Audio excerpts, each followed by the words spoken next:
are we in starting? It's about time to start. How are we doing? Yeah, I think we're all here. Are we all here? We certainly have a quorum. Let's get started. And thank everybody for those on Zoom as well as in person. Let's do the roll call first. Just want everyone to introduce themselves. Yeah, let's do the introductions first. Start with Tony. Hi, I'm Tony DiPuccio. I'm on the policy committee, obviously. I'm a generator representative. Matt Wallert, Township Representative, Corning Township Trustee. Pierce Bruner, I'm the student representative. Hi, Craig Davidson. I'm an Assistant Health Commissioner at Hamilton County Public Health, sitting in for Commissioner Kesterman today. And welcome to Craig. Thank you. For being here. I'm Karen Hurley. I'm the General Interest Representative for the committee. Hi, and I'm Sue Magnus for the City of Cincinnati. I'm Susan Schumacher. I'm the clerk for Resource Committee. Michelle Ball, Solid Waste Manager for Resources. And I'm Bob Gedert, I'm Public Interest Representative and also Vice Chair, sitting in for Denise Drayhouse, who apologizes for not being in here. And how about our guest? Yeah. Hi, I'm Ashley. I'm the Fiscal Analyst for Environmental Services. We're with Roki, usually at every meeting. Going with Sheriff's Department. Alan Godett with Hamilton County Environmental Services, the Operations Manager. Mayor with Oxbow. Alisa Koshas, Legal Women Voters of the Cincinnati area. Sarah Mooring with Hamilton County Resource. Kevin Ty, I'm Denise Drayhouse's Chief of Staff. Great, we got everybody? All right. And before we start with the agenda, we have a special presentation. And it happens to be Pierce's last day as student representation on our committee. And we'd like to present a proclamation for Pierce Bruner. Did I get the last name right? Yes. Bruner? Yes. All right. This is from the Hamilton County Board of Commissioners. And I'm sorry that Denise could not join us here. Whereas the Hamilton County Board of Commissioners is dedicated to recognizing the achievements of student members of the Hamilton County committees, and whereas the board has passed a resolution for Pierce Bruner to serve as the student representative of the Solid Waste Policy Committee, and whereas Pierce Bruner has added a unique perspective to the Solid Waste Policy Committee, and I've always appreciated your comments, thank you. Whereas Pierce Bruner has acted as the Policy Committee student representative from September 2021 to July 2022, and whereas County Administrator Jeff Aludo and Solid Waste Policy Committee has recommended to the Board of County Commissioners that Pierce Bruner receive this proclamation for his service on the Solid Waste Policy Committee. Now therefore be it proclaimed that the Board of County Commissioners of Hamilton County, Ohio does hereby award Pierce Bruner this proclamation recognizing his work on the Solid Waste Policy Committee, and be it therefore proclaimed that the Board of County Commissioners of Hamilton County, Ohio does hereby thank Pierce Bruner for his service on the Solid Waste Policy Committee, recognizing Pierce Bruner as the exceptional student representative that served on the Solid Waste Policy Committee. Be it further proclaimed that the Board of County Commissioners of Hamilton County, Ohio does hereby proclaim July 20th, 2022 as Pierce Bruner Day in all of Hamilton County by the order of the Board of County Commissioners.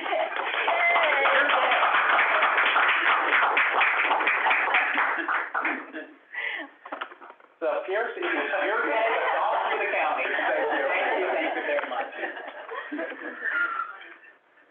I would also add this is the anniversary of Neil Armstrong on the moon too. Thank you, Pierce. I understand that you already made a commitment to university, or? Yes, I'm going to the University of Pennsylvania this fall, so I'm very excited. Very good. Congratulations on that as well. I'm sure you'll be successful there as you have been in the past. Thank you. Before we proceed, I'm going to turn off my phone here. All right. So, with that, and any other opening comments, thank you, Pierce, for your service. Clerk's report, the approval of the minutes. Any comments on the minutes? Any corrections? Any thoughts on the minutes? Move for approval. I'll motion to approve the minutes. Second. Second those on the minutes. So I take a poll on the minutes here. All those in favor of the minutes? Aye. Aye. Aye. Any opposed? None? Minutes approved. So for general public comments, I have two so far. Tim Mara, 3 minutes. Thank you. The following statement is on behalf of the Solid Waste Caucus. I've learned a lot about solid waste, never thought I would, since Rumpke's first announcement a year ago about their plans to reactivate and expand its Bond Road landfill. First, I've come to understand that nobody wants to live anywhere near a landfill, and for good reason. Under the best of circumstances, almost every landfill generates substantial additional truck traffic and subtle obnoxious odors, which detract from the quality of life and negatively impact property values. In the worst-case scenarios, which are all too common, landfills cause water and air pollution, degrade nearby wildlife habitat, cause serious health issues for nearby residents, and significantly degrade communities in which they are located. No wonder planners, and I'm a planner, often refer to landfills as LULUs, an acronym which means locally unwanted land uses. Other LULUs, which nobody wants to live near, include sewage treatment plants, prisons, power plants, factories, and addiction rehab centers, to name a few. Second, I've come to learn that our neighboring counties have either been smarter or luckier when it comes to landfills. Warren, Claremont, and Butler counties have no active sanitary landfills. Claremont's website says that 80% of their waste is disposed of in Brown and Hamilton counties at landfills owned by Rumpke. Butler's website says, quote, fortunately for them, affordable disposal capacity is available within close proximity to Butler County, end quote. 65% of Butler's waste goes to Rumpke's Colerain landfill. Hamilton County's neighbors are literally dumping on this county, and Hamilton County is doing nothing to stop or minimize what's going on. If not for the garbage being brought into Hamilton County from neighboring counties, Rumpke's Colerain facility would have enough capacity to last decades, and there would be no need to reactivate or expand the Bond Road site for many, many years. Yet I do not believe that this district has made full use of its designation powers to discourage the import of garbage to Hamilton County, nor am I aware of any effort to change state law to prevent surcharges or other mechanisms to stop this. And what about siting strategy? Why don't we have a siting strategy that prohibits landfills in close proximity to residences and important environmental resources? This district needs to use all the tools available to it. I don't see that in the draft plan, but it's not too late to do so. I urge you not to approve the draft plan today. Get an extension of the deadline from Ohio EPA. Without universal recycling, community composting, a strong siting strategy, targeted designations, and budgeting for new programs, all the time you're spending on this plan update is a waste of time. You're not accomplishing what could and should be accomplished. Thank you. Next question. Yes. Tim, maybe you can help me. I'm still struggling with the solid waste. We've had different representatives come in. We never know who the point person should be responding to them. I couldn't find anything, for instance. I checked the secretary website to see if there was a designated, I forget what they call it, representative there. And so maybe you can help us on that. We've already made known to you the constituent organization of the Solid Waste Caucus. If you want to respond, which by the way, we never get much of a response, you're welcome to either communicate with me or with Sally Denham, or who's with the Sierra Club. And so, okay, so that answers my question, either one of you, because I found it very confusing. We've had Ms.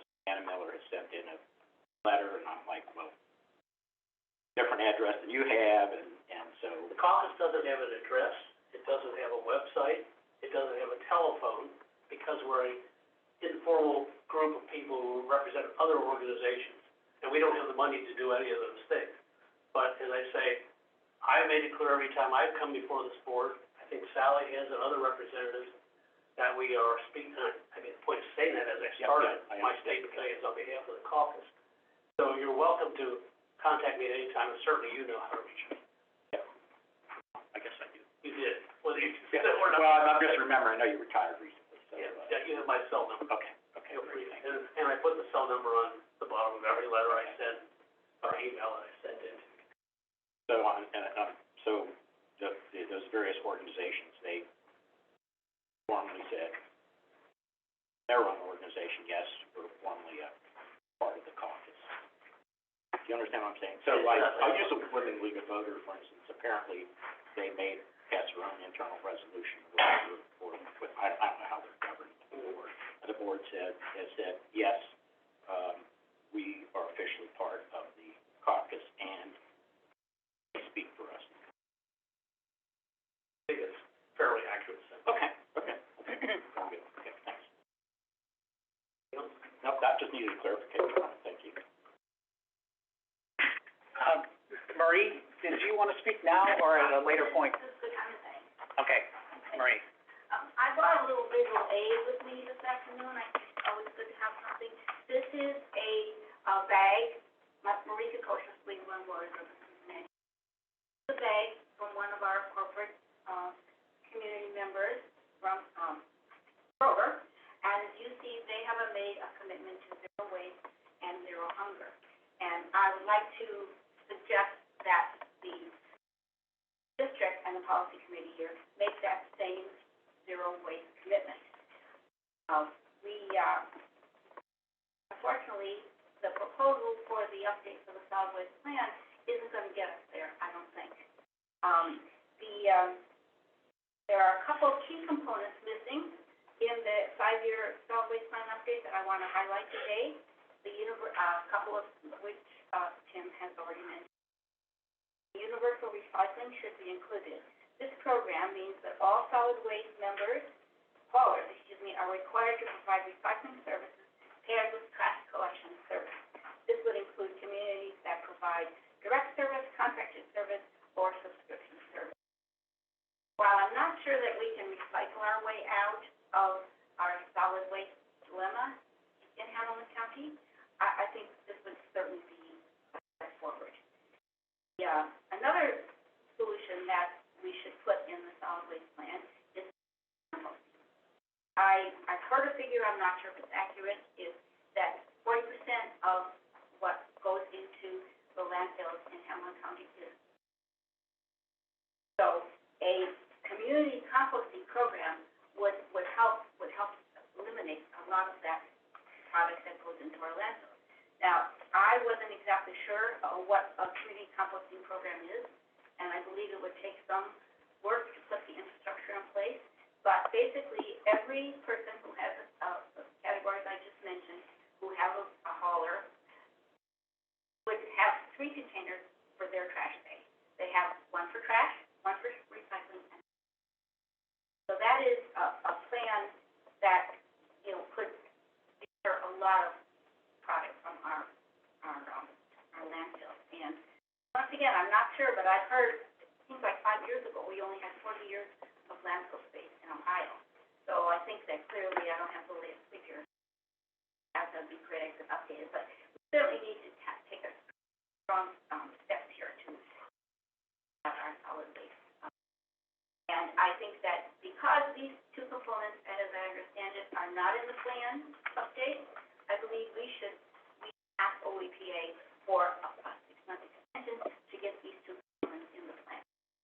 I would like to say that I am a member of the caucus, Tony, and Mr. Capuccio, and I represent the League of Women Voters of the Cincinnati area.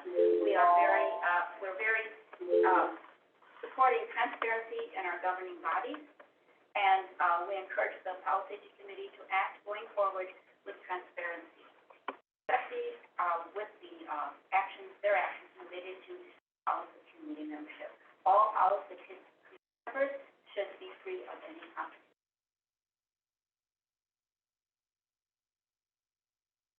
I have one question. So your statement today, are you speaking on behalf of the Women League of Voters? The League of Women Voters of the Okay, Cincinnati area, right. and not the Solid Waste Caucus? Correct. Okay, that's good. achievements, but it's, That's fine. and we have our office just down the street here, and Yeah, it's where Mount it is? Everett Presbyterian Church. And Yeah, thank you. there are members, male members, Bob is a member. I'm not speaking for Bob today, but anyway, thank you very much. Okay, yeah, I guess I do have just I wanted to get some clarification on that, her just bringing up that issue. In our May meeting, a vote was taken to reappoint Tony as the waste generator representative, and I went back and reviewed the meeting prior to the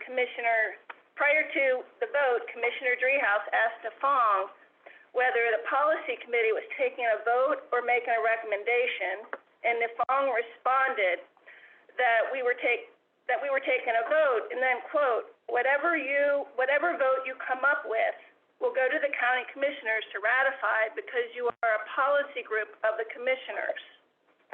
So I'm aware that at the June 30th commissioners meeting, that the reappointment was not ratified.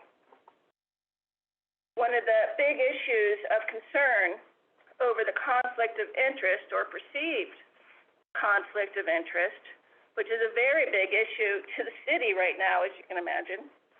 In our May meeting, Nafong indicated that the conflict could be removed by Tony not participating in any discussions or votes that involve Rumpke. We have had no further discussion as to the effect of the commissioners' meeting, and I would like to hear from Nafong as to where we are at on this legally. This matter is being addressed currently by another member, lawyer in our office, along with administration, so that's all I have to say. I'm not handling this matter, someone else in the office is handling it. You'll probably be hearing about it shortly. I have nothing about it today. So who are you working with somebody on this, or? It's Michael Friedman. Michael Friedman from my office is handling this matter. So the policy still open. committee will be notified then? Yes, Okay. Okay. along with the commissioner. I have two other members of the public that have comments that I'd like to proceed with. Perfect. Yeah. Kurt Grossman from Zoom. Yeah, thank you. Hope you can hear me. I have a little trouble hearing you. I have a couple points I want to address. One, it's my understanding that the county commissioners entered into an agreed order in the Rumpke lawsuit that actually put more restrictions on the county than were agreed to in open court. And I'd like that to be looked at and that order modified back to what was actually agreed to in court. Second thing, following up on the comment that was just made, it's my understanding that county commissioners, at least 2 to 3, ruled that Mr. DiPuccio has a conflict of interest, which is why he wouldn't be reappointed. And I'd like to ask as a member of the public that he not participate in anything coming up on the updated plan. On that same plan, I'd like you to seek more time, as was already discussed, because it's incomplete. It doesn't address some of the things we even raised when we met with staff. And I'm very concerned that it's just not representing the public in the way it needs to. Final point is 3734.54B7 of the Ohio Revised Code sets what the terms are for the waste general representative. And it's unclear to me just exactly what Mr. DiPuccio's term ends. I've heard someone say that County Commissioner Dreehouse determined it ends August 8th based on when he started. That's not a correct interpretation of that law as I view it. It's actually based on a 2-year term from the end of the previous person's term, even if they extended. All appointments start when they start, but they end at the 2-year anniversary of the previous term. So I think the term actually ends sooner than August 8th. Thank you.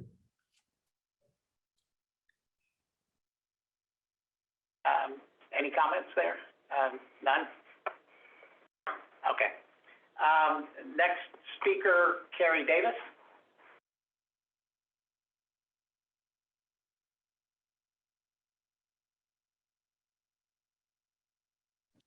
Hello, can you hear me now? Hello? Yes. Okay, I'm very hear you. sorry. First off, thank you, Ms. Sue, Mr. Grossman, and the other two speakers. I at this moment, I am speaking on behalf of myself, and and not as a member of the Solid Waste Caucus, because these comments were not cleared and approved by them, and some of which they aren't even aware of. So first off, I make objection to Mr.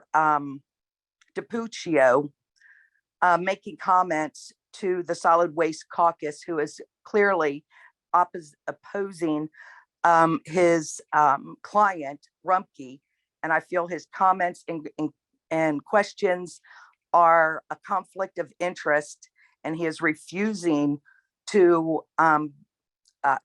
recuse himself and state why he is being recusing himself from making any such comments. So I think this is very concerning that Mr. DiPuccio is continually violating the conflict of interest rules and laws in Ohio, and to do so knowingly is a criminal offense. Mr. Wallert also has a very big concern, not because of the $7,500 he took from Rumpke, but because the township entered into a contract which states that the township representatives will not oppose Rumpke on any permits or issues that they bring forward. And there's more language to it, but he has signed an agreement that says he will not oppose Rumpke. Therefore, he cannot enter into communications and deliberations, and certainly not vote on issues that impact Rumpke at all, because he has a settlement agreement that he is bound to. Secondly, I'd like to say that we should not proceed with approving the plan and submitting it to the director of the EPA, because number one, there is no penalty in delaying. And as a courtesy, you can send a note requesting, 90 days or whatever to continue work on this incomplete and staff generated plan that does not include the contributions of the committee members, and their issues were never voted upon. Let's see.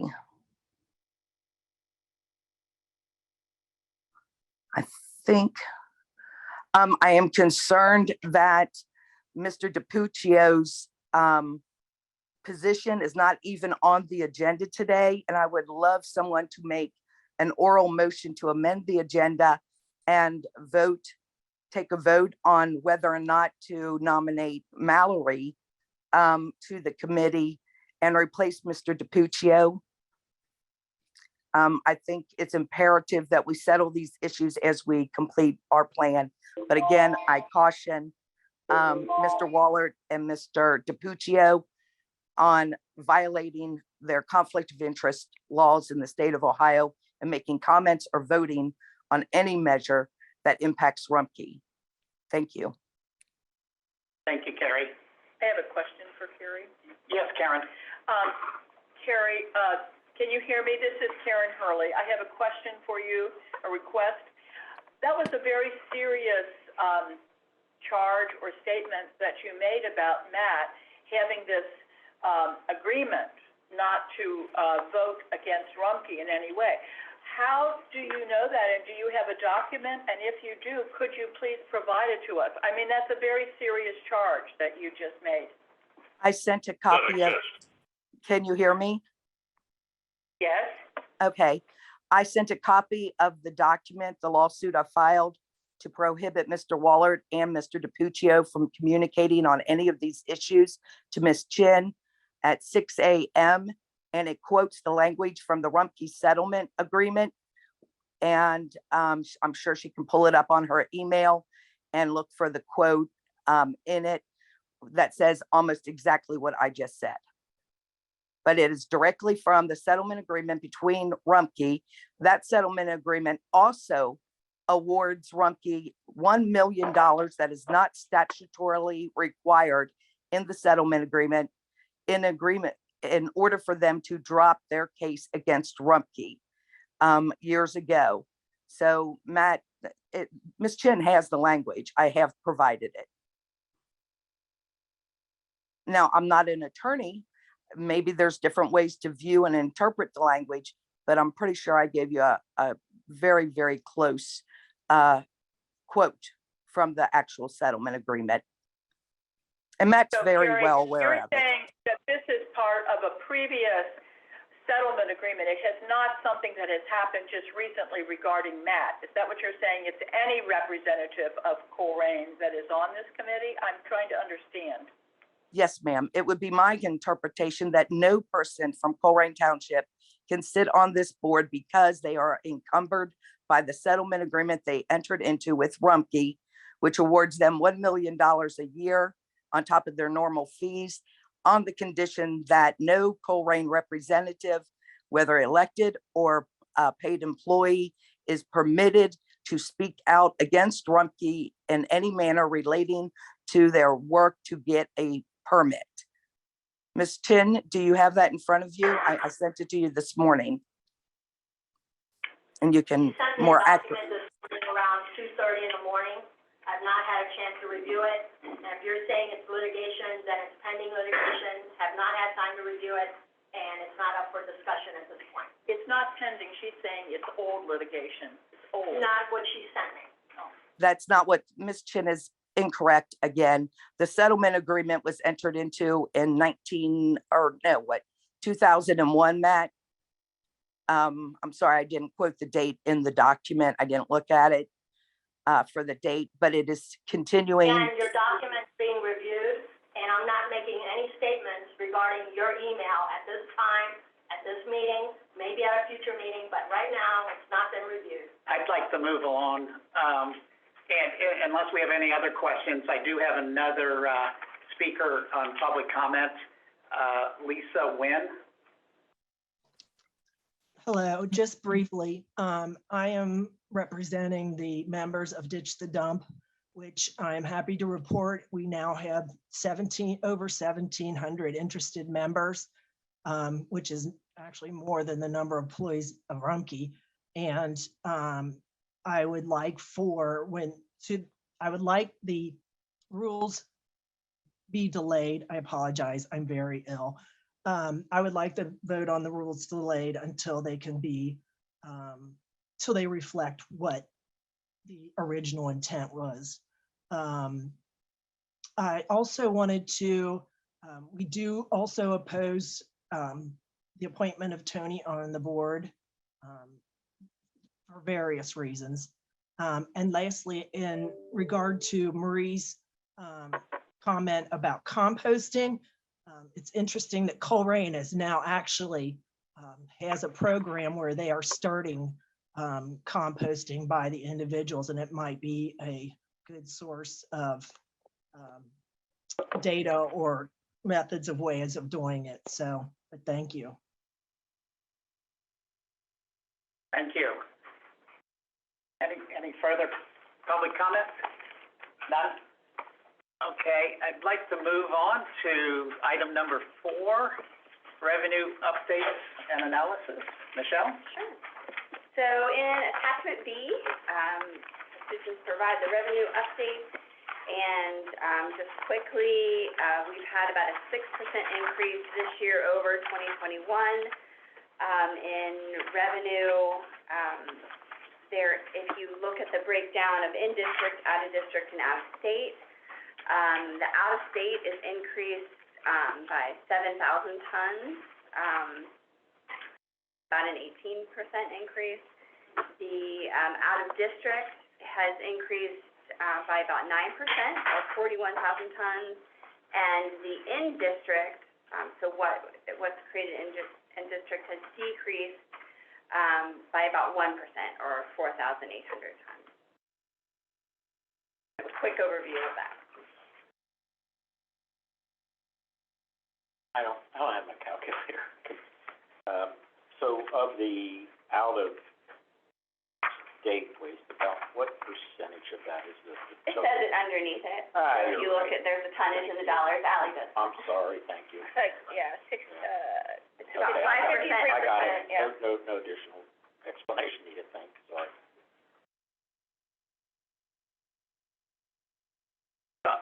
Michelle, my comment comment would be, as we reflect upon these reports on out-of-state and out-of-district increases, I'd like to carry that conversation into our plan review. So that's the sole comment I have as we move into plan review. And this does not need a motion to. No, no, it does not, yes. Any other comments on attachment B, the revenue updates? None? Okay, I'd like to move into the policy items for discussion. And we have 4 major items and a bit of note on our timeline here. We have an hour left. 4 major discussions. The significant one is the plan update. I'd like Michelle to first update us on the timetable on plan review. Not only the August submittal, but what happens after Ohio EPA review? When does Ohio EPA submit the comments back to us? What's the ratification process? What's the overview timetable to completion? Absolutely. If you give me a minute, I can try to find the graphic that I used last time, but I don't have it at my fingertips. I didn't prep you for that No, question. but, so the draft plan is due to Ohio EPA August 7th.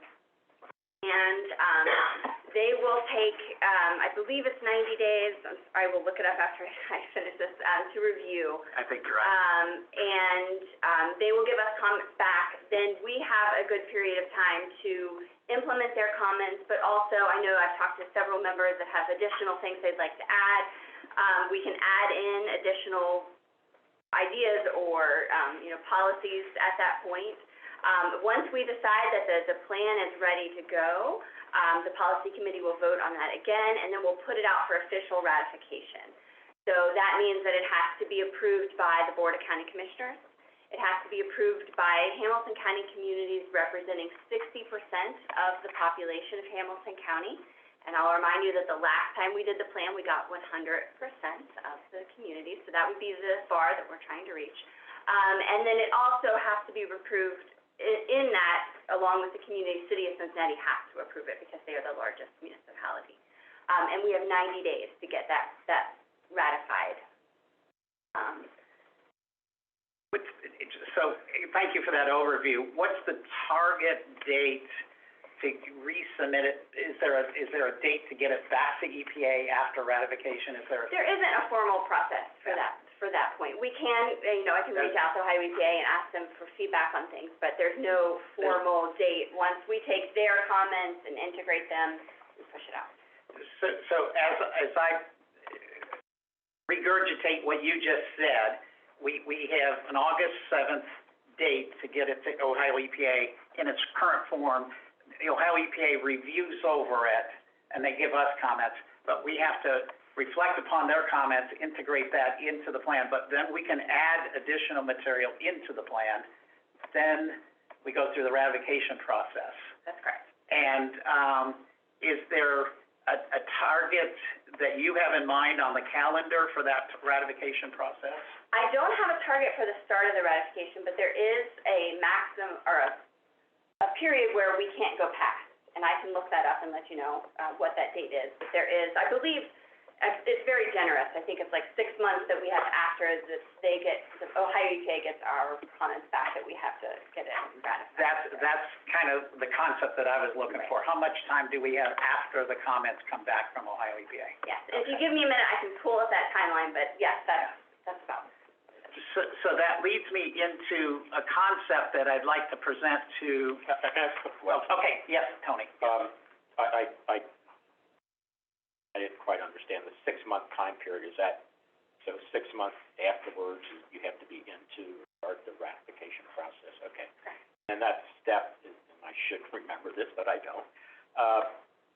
The Board of County Commissioners has to approve it first before it goes into the ratification process? It's during the ratification process. So they are the same. Right, so they are one of the bodies that ORC has said has to approve. So it can be a parallel. Yes. And then the other question I had, the 60% of the population, does that include the City of Cincinnati? It does. So, okay. those are details, thank you. Can I follow up with a couple questions? Absolutely. So they have, let me follow the timeline here. The August 7th is when the draft plan is due. I assume that the state takes pretty much, give or take, almost the full 90 days to review it.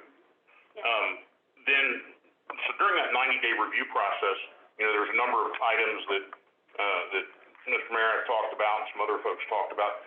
We can be discussing those as additions. My question is then, if the state has to look at the initial draft and we add substantive changes, I'm not saying we will or won't, and we'll have that discussion, maybe we do, wouldn't they have to look at now the revised to make sure that it's, so does that start the clock over again? That's a good question. I would have to ask them. I'm not sure if they would need the full period of review, and I'm not sure if it's 60 or 90 days. I apologize, I'll have to look it up. But it's possible that we could just give them that section that we changed and say, could. I mean, I understand if they're editorial changes, they probably don't need to look at the whole thing, but some of these things are substantive changes that are pretty big. It would seem to me that if they needed to see the draft the first time, they would need to see it again. I just kind of want to make sure we have that process in place, because I think some of these items do bear discussion. All right, that's all I had. And as chair, I'd like to reflect upon what Matt was saying. I have a thought process for our discussion as we move into the discussion of the plan, and that is, it's like a decision tree process that I'd like for us to keep in mind as we reflect, and I recognize the comments that we received from the public as well too. There are items that must be in the plan that we have in our mind that we would like to have in the plan to be submitted to Ohio EPA. Items that we feel must be in the plan as a policy committee, must be in the plan. I consider that item A. Item B, items that can be in the plan after the Ohio EPA that we feel must be in the plan, but can be in the plan after submitted to Ohio EPA in that period of time after Ohio EPA has reviewed the plan, submitted their comments, and then we're in that second period of time of revising the plan. I submit to you that that time period could be rules, citing strategy, designation, and fee increase, because Ohio EPA makes no comment whatsoever on those 4 items. They've stated that to us in their presentation to us in the past. Rules, citing strategy, designation, and fee increase. Ohio EPA makes absolutely no comments on those items. I feel those items, this is the chair speaking for himself, as my comments, I feel it's necessary that this plan has rules, citing strategy, designation, and fee increase. I feel that's a necessary item, and we haven't had much discussion, and we really need to hammer those things out, and we're not going to be able to have sufficient time today to hammer those things out. But I also recognize that Ohio EPA is not going to comment on those things. We can try to push and push and push to get that in the plan, but Ohio EPA is not going to comment on those 4 items. So that's the B items that I see. And the C items are items postponed for discussion into 2023. I don't have a list in that category myself. I have category items in A and B. But I use that decision tree, which is up on the board up there. Thank you, Michelle.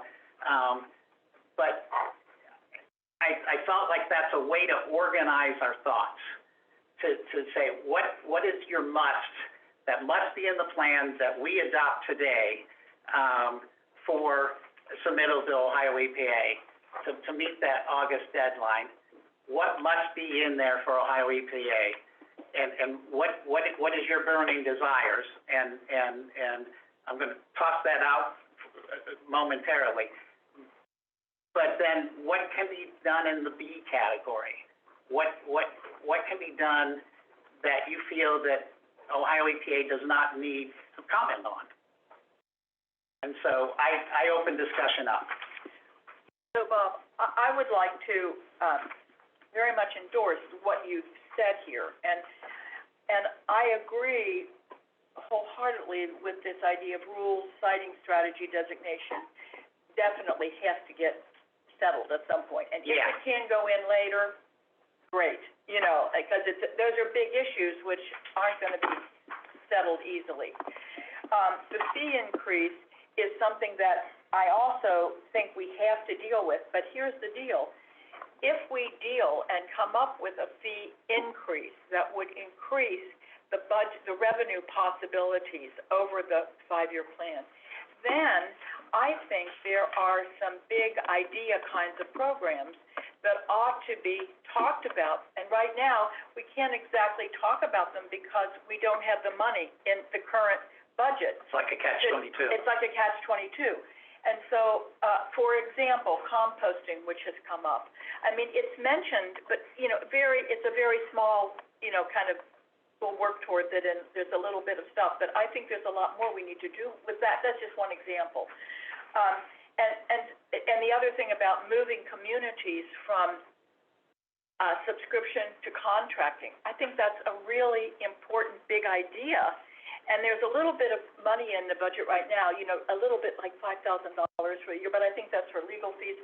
I mean, that's gonna take some money because most of these townships are gonna need some support, at least to get it off the ground. And so those are things I would love to see in the plan, but they take money, and I understand right now, the way the budget is constructed, it isn't there. You'd have to cut something else important to put that in. So my question is, can those kinds of programmatic ideas be put in this B period? Is that a possibility?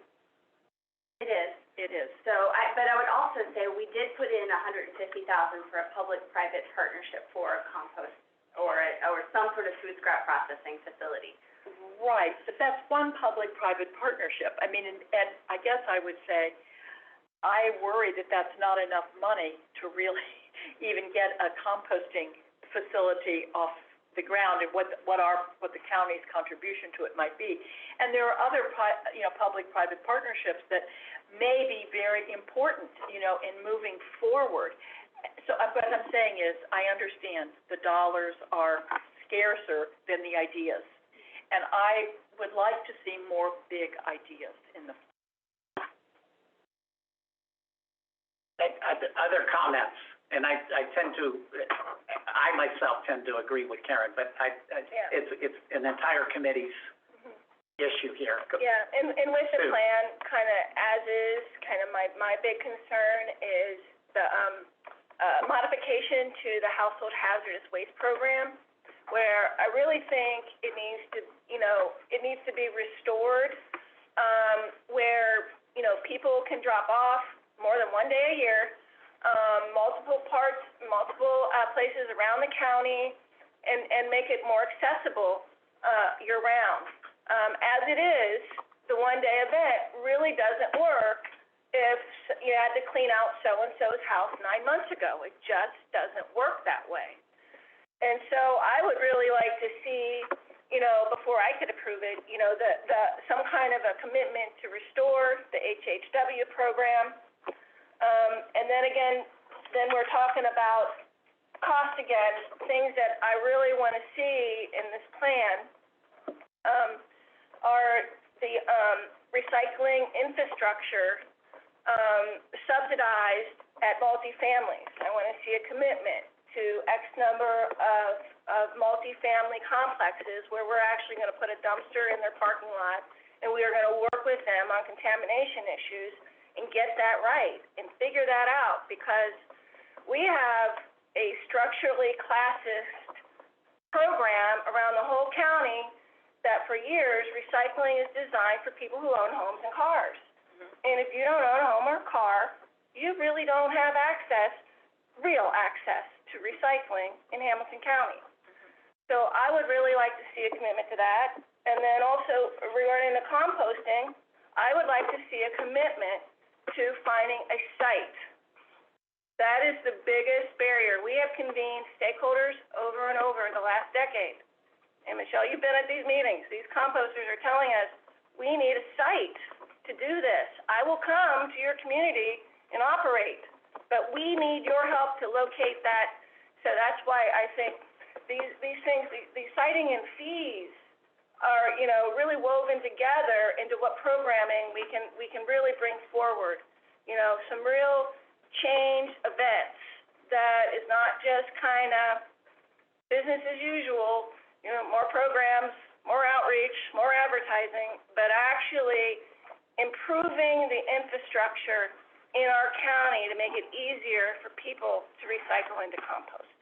Not just advertising to them. Do it. So those are my comments. Michelle, so with Sue's comments, how does the current plan address those issues? So, with the House of Hazardous Waste, as we talked about last time, right now in the budget, it is $50,000 to do a campaign to try to get people to reduce how much hazardous waste they create and also use the outlets that are around. For example, there's many places you can bring your motor oil. Why is the county paying for someone to dispose of motor oil? However, we have looked into it quite a bit, the House of Hazardous Waste issue, and how can we make it first more accessible, because that's the big thing that came up in the diversity, equity, and inclusion analysis is, just like Sue said, it caters to people who have cars, right, and who are available on a Saturday to come and bring their hazardous waste. And there are a lot of people who work on Saturdays. So it's really not accessible. It's reaching a very small percentage of the population, Right. much less than 1% of the population, and it costs a lot of money. Right. So that's many factors against it there. And so staff, we've looked into alternatives. We, in fact, two of our staff members went up to Cuyahoga County to look at how they operate a House of Hazardous Waste program, and they partner with their communities. So, and instead of having one collection site, you know, in the county, they have many, and their communities operate the collection and then bring the material to a facility owned by Cuyahoga County. If you want more information about that, Sharon Mooring is one of the staff members who went up. She could definitely fill you in on that, the Cuyahoga program. But it will cost about $400,000 to do. So if we want to add something like that in, we have a good model. We can have some good ideas of how to improve that program so that it is more accessible, so we're reaching a bigger part of the population. But it will cost a significant amount of money, so we need to figure out where to find that money. Yeah. So, Michelle, I really hear all those practical and very concrete issues that have to be addressed, just on this one idea, you know, about household hazardous waste. And I guess this is just sort of a general comment about my frustration with the whole plan so far. I guess my background, having worked in not-for-profits, you know, for 40 years, is that we always did strategic planning. And I don't see any resemblance between what we've done and what the normal strategic planning processes that I've been involved in are like.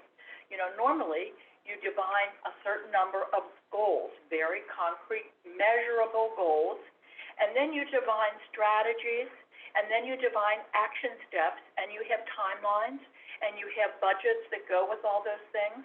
And some things can be done in a year, and some things can be done in 15 years. But you have a plan, and you have strategies and measurable goals, you know.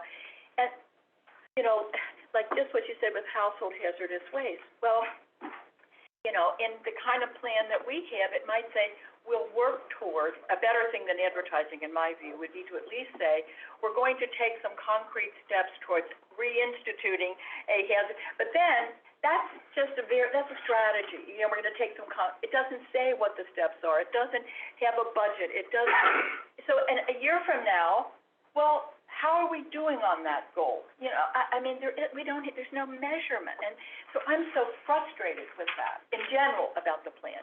Now, I understand that apparently is not what Ohio EPA expects. And that's not the kind of plan they're demanding or asking for. But I just wish that at least here in this county, some of these big ideas that we're talking about, whether it's the composting facility and, oh, we've got to have a date when we're going to get an RFP and blah, blah, blah, or whatever it is, moving people from subscription to contract.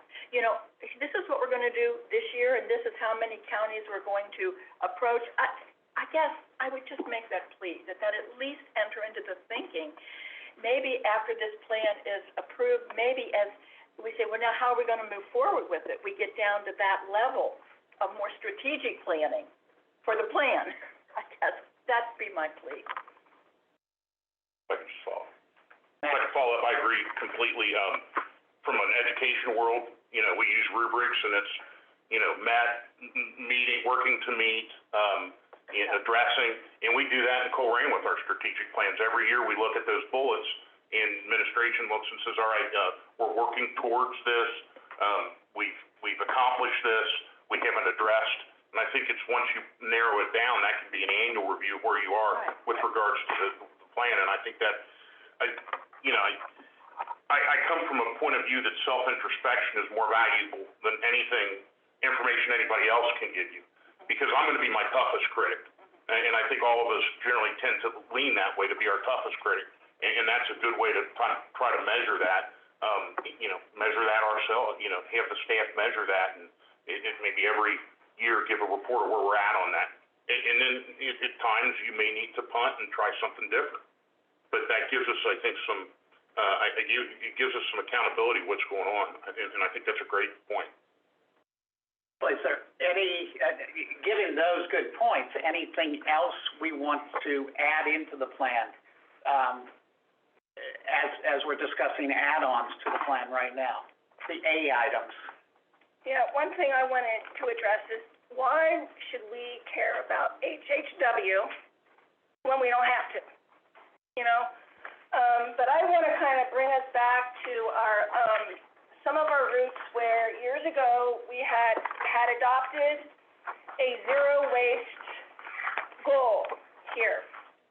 And so I want to kind of remind people, when you are trying to adopt a zero waste philosophy, that you do need to reduce the toxicity of the waste stream. You need to focus more on reducing and reusing. I'm sorry to interrupt you. Do you have another copy? Oh, I can share. Oh, I'm sorry, I didn't make enough. And so I just want to just kind of, that we should care about the toxicity of what's in the landfill, even though we're not required to. An old car salesman had said, Sue, they make them in Detroit, not heaven.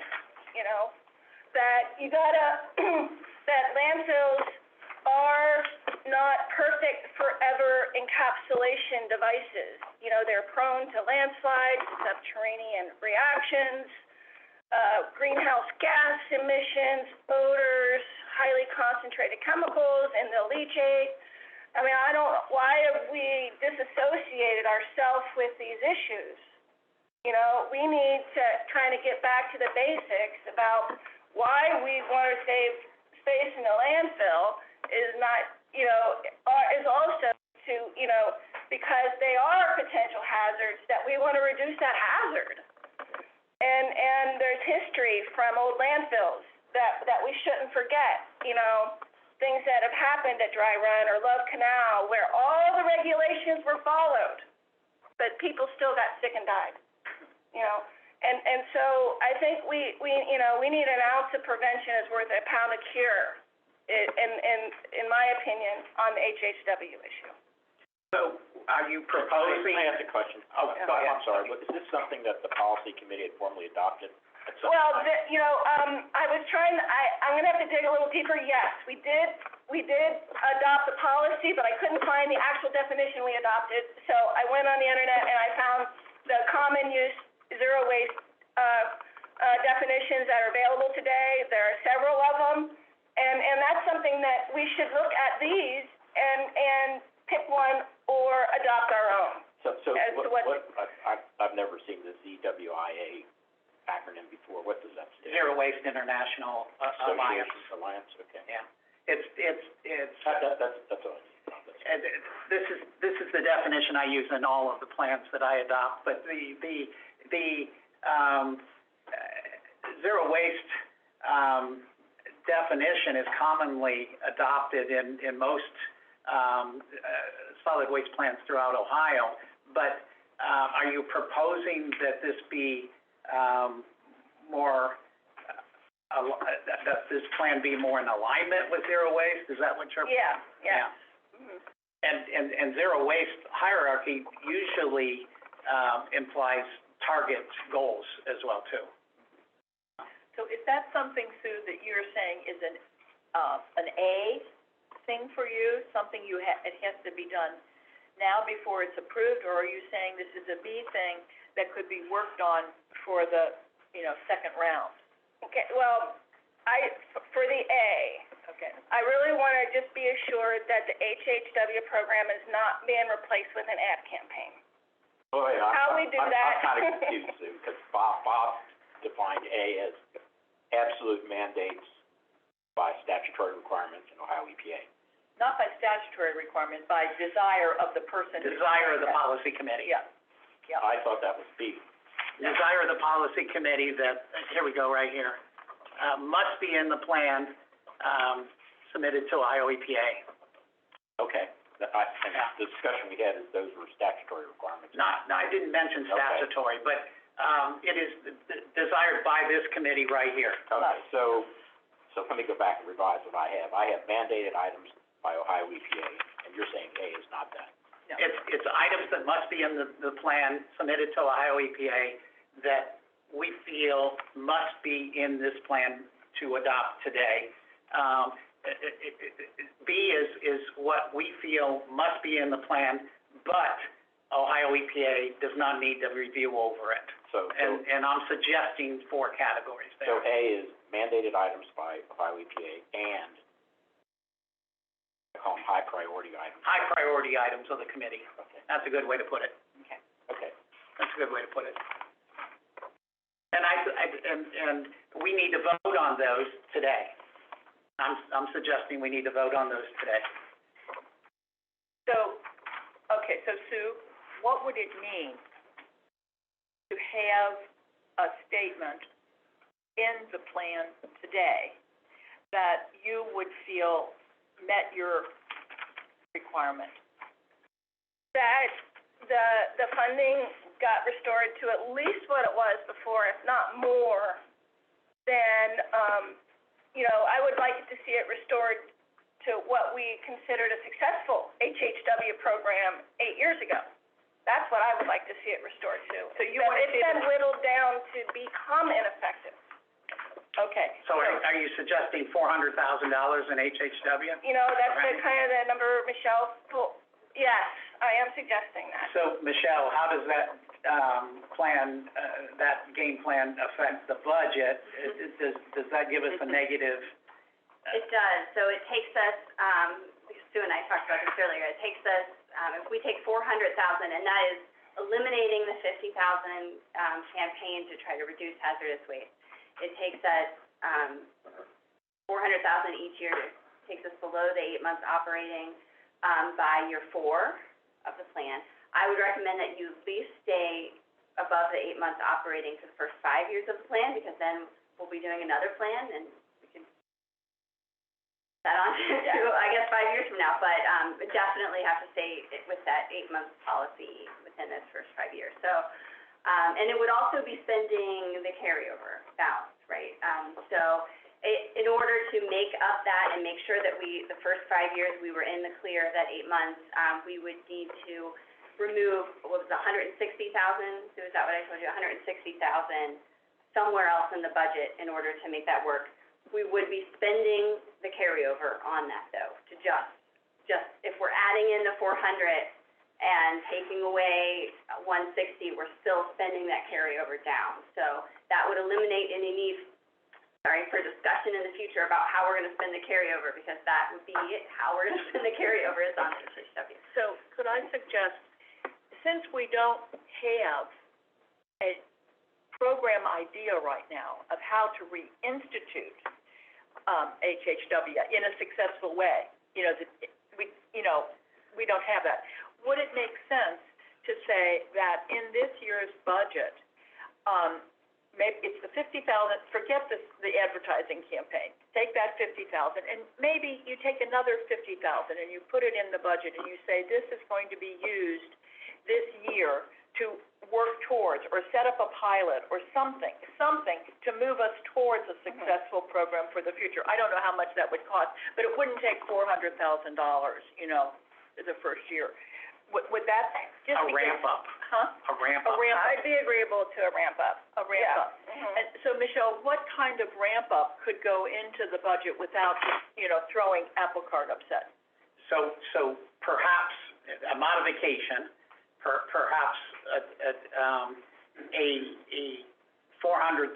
proposed $400,000 HHW program that starts in year 2 through 5. And in the first year, a research project for staff to build that program. And well, they've been doing their research. They're doing the research. They've already, they kind of know what they need to do. They just don't have the money. And a build up to that second year, a modification year, perhaps. I'm not sure how to describe that first year. Well, the modification, if we wanted to go on the Cuyahoga County model, which has been successful, if we wanted to do a pilot year of that, Yes. we could find a small handful of communities to partner with, Yes. test out how that would work, and then in the A second test year, model. ramp it up and see who else would. And do a ramp up to the full scale. Yeah. And that how would much- not cost $400,000 in the first year. I don't think so. And then that could be within budget then. I think that's a great compromise solution, and it's almost kind of like the thing what I was saying, you know, you have action, these are an action step that's gonna move us forward to the goal that we ultimately want to have. And regarding composting, I do hear the comments from the public, and I do feel that we need to be moving towards a more aggressive composting program. I hear that you have composting in the budget. I fear that it may not be as sufficient as needed, and yet we don't have the game plan in place to actively plan a budget for a more active composting budget. I appreciate the $150,000 that you have in there right now. And that may have, that may be dedicated towards a siting strategy and to work and to reinstitute the Beyond 34 working group, reinstitute that working group that we once had, and those players and bring forward that strategy of a larger group, a private-public partnership group. Therefore, the cost is not all borne on the government to create that infrastructure. The next step after that infrastructure is put in place is that three-cart system that Marie was speaking of. That three-cart system couldn't be in place until the internal infrastructure is in place. So I see this as like a 10-year strategy to get there. Part of that is this year's 5-year plan, part of that is the next 5-year plan to build up to. But again, that is exactly what, if this plan included some goals and some strategies and some action Exactly the steps point. with timelines and, you know, budget, then I think the people in the community that see this, they'd say, well, okay, it's not gonna happen next year, but I can see where it's in the plan. It's strategized. And I can believe in the plan because it's written down, you know, in discernible steps. And that's the strategy we need. It also needs that rate increase to support Right, the exactly. communities. That's right. Community investment. Well, and it's the same thing that I brought up about moving communities, townships from subscription to contract. Exactly. That's something that's gonna take time, but I think it needs that sense of, okay, this year, now I know, so you said there's $5,000 in the budget, but somebody also said, well, that's about legal fees, that's not really assistance to the actual township. If they say, well, I can't do that, I'd love to, I can't afford it. You know, how are we gonna make it possible to help We need to townships strategize. ease them into this? And, I mean, that, again, it's one of those bigger ideas that if we don't have some steps, So I don't know, this $5,000, Michelle, do you see that all going just to the legal issues to try to understand how to move it forward? I don't think it's 5,000, I think for the communities, I feel like it was 10 or 20, I'm sorry, Karen, I'm looking at you now, so do you remember how much that was? I could look it up. I think it was more like 10,000. But it was the first couple communities until there was a template, contract language, so tender documents, That was the procurement concept. documents. So the communities had everything. Here's what you need to do to establish a contract. Also to help them promote the concept, because a lot of people are not gonna be happy about that. They're gonna say, you're taking away my freedom of choice. So there's many aspects to it that needs to convert them from subscription to contract. Yeah. So you did have a phase-in approach. Yeah, Yeah. I mean, appendix C, Yeah. there's a lot of strategies and phasing in. That's gonna take several years. Objectives and goals, right. Yeah, but see, that's not reflected, that strategy that's in your minds isn't reflected in the way the plan is It's written. in the appendices. In the appendices, okay, maybe Yeah, see, the Ohio EPA, the main body of the plan is very prescriptive. It's very fill in the blank. This number needs to match this number. It is not strategic at all. Appendix G is where each of these subject areas, whether it be HHW, whether it be organic, whether it be improving access to recycling, that is the strategic component of the plan. I think it's Appendix I. Well, I guess it's a combination, because all these offshoots are G or H. All of the analyses are H. H, and then I is, this is how we're going to implement, right? I did read New that, format. but, And then also keep in mind, even when Ohio EPA, sorry, Matt, because I know you're on the call, even when Ohio EPA is strategic in the plan requirement, they're still somewhat prescriptive. So we don't have a lot of flexibility to do an approach, as you were saying. If you want an annual, this is what we're going to do, and here's our goals for the year.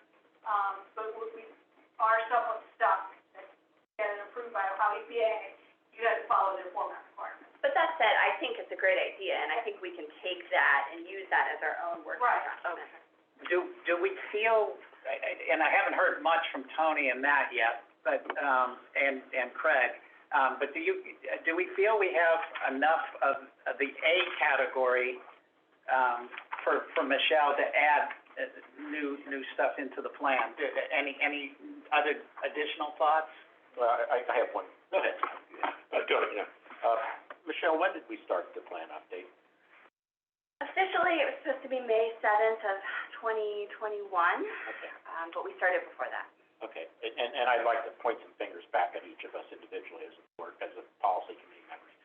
We're now coming back and saying, this is a different approach. Yeah. Than what we've done in the past. Yeah. And it's diverting away from, I think, significantly from what the past governing policy of the overall policy committee was, which is that the solid waste district would be a supportive role than owning and operating facilities. We would promoting the private sector and the individual governmental units to take on the lead in various things, with the district providing some funding, but not being in a significant role. That's a big discussion on policy and a big discussion on change, and I'm not saying it's good or bad. Let's keep that in mind. The other comment I had was on your item B, those four rules, citing strategy, and designation and fees. I'd like to see something out of Ohio EPA that says, well, we're just going to put our blinders on. We're not going to look at those things at all. So I'd like to hear that out of them. I'd like to have them send a letter or a policy on their part to do that. I don't see how you can separate that from the rest of the plan, because if you have rules, citing strategies, designation, and fees that don't conflict or conflict with or don't support the rest of your plan, that all has to be integrated together. I don't, because Bob, what you said is that, well, we can do what we want on those because Ohio EPA is not going to comment on them. That doesn't make sense to me. Ohio EPA has presented to our policy committee stating on a PowerPoint, which is probably part of our minutes, that PowerPoint's part of our past minutes, that has stated that rules, citing strategy, designation, and fee increases are not part of their review. So Yeah. if, Go ahead. so if you have a siting strategy that makes it impossible to site a composting facility, and yet you say you're gonna do composting, those don't jive. Tell me Ohio EPA will say, okay, fine, we love your plan, your idea of going to composting is great, but they're gonna ignore the fact that your siting strategy, is, I'm just using that as an example. Siting strategy doesn't support that. A citing strategy, I think, as defined by Ohio EPA, is not related to a composting facility. It's I think it's any solid waste. well, I correct myself, it's any solid waste facility, so I correct myself, it could impact a composting facility, so. Yeah. So I'm just saying, I think there is a lot of interconnection and consistency that needs to happen with those two things, regardless of whether Ohio EPA's official position is on it. And if you don't, on the fee structure, if your fee structure doesn't support how you're gonna implement the plan, I mean, I think they're gonna go back and say, great plan, but again, how are you gonna do this? You have all these items that are gonna cost money. I can't believe they're just gonna, again, turn a blind eye to it and say, you know, we're not gonna look at the fees at all. Ditto, the proper, I think it's your call. Okay. So I've been listening to the conversation. My suggestion, as your consultant, is to submit the plan as is to Ohio EPA to allow them to begin the review process. I think these items are being discussed today. Obviously, there's significant public interest in them, but they're very systematically interrelated. I think it was Mr. Mara who had alluded to possibly limiting the amount of out-of-district waste that comes into the Rumpke landfill. That will achieve some goals, but obviously you're going to generate less revenue, and which means that the district fee is going to have to be higher. So I think there has to be some sensitivity analysis of if we implement X, what happens to Y and Z? I know Sue had referenced more infrastructure. You know, we want to see recycling in apartment buildings. Well, one of the solutions could be that the RRI dollars can't be used for education anymore. I mean, I've heard several people say, you know, we don't think education is going to achieve our recycling goals. Yeah. Obviously, that's a big shift for the communities who have been doing these education programs. So all these things, like I said, they all have merit, but I think to try to rush anything on these more complicated, interrelated, whatever buzz term you want to hear, I think it takes careful thought, and I think it needs a broader perspective joining the conversation. These are things, when you talk about raising the fees, and the schools in, because the raising fees are going to raise their disposal costs. Should the business community, I mean, I think it needs to be, because you want to have this conversation before you go out for ratification. Because if that's the first time, you're going to have a very hard time ratifying the plan, and then you're done. Then Ohio EPA is going to come in here and write your plan and tell Hamilton County what to do. We don't want that situation. So I just think, buying yourself some more time to have the conversation, broaden the dialogue, think about how all these things affect each other. I think it's worth making the plan as is, and then focus on these bigger ticket items. Well, So that's just my suggestion, if someone says. Well, addressing Tony's concern that he brought to the table here, we could ask Ohio EPA if any of these issues are under their purview for review. We certainly could, and anything we add into the plan under the B items could go back through Ohio EPA for a secondary review. Right. I don't see any harm for a secondary review under the timeline that Michelle had indicated. I think under our time today, I'd like for us to vote on adoption of the plan as with the additions that we discussed today that Michelle has taken good notes on. I'd like to take a vote on the adoption. Before we do that, I'm sorry, Go ahead, I only Michelle. have reinstate HHW as the one definite. Do you want to put in, something about the composting infrastructure? Although, for composting, do you think you could just find a site for $150,000? I've never done this before, I've never. I don't know if that You know what I mean, like that? Public opposition. It's not a cost, it's not a cost. And that's, Nobody wants these facilities Hey, in their easy. and that's it, finding one that people can live with, that's really the goal. That it would somehow become an economic driver for somebody and welcome it, even though it will have a downside. Or is there a potential for an existing composting facility to modify their permit to be able to take in additional feedstock? Yes. Then you already have something, right? Yeah, so my suggestion would be, that kind of discussion could be in the B. That's what I'm thinking. It doesn't, I mean, as long That's as exactly what I'm the thinking. committee understands that this is what's gonna be B, and we're not gonna forget all of this. I do not Once the wish to plan forget is, you know, anything that's in turned in B. for review. Because that's more of a strategy, setting up some action steps kind of thing, and I think that could definitely be a B thing. Just like I think my thing about the, moving, communities from subscription to contract could, working that out in the B, where we actually do some of the strategizing and setting up some, action plans, for these things that everybody says we want.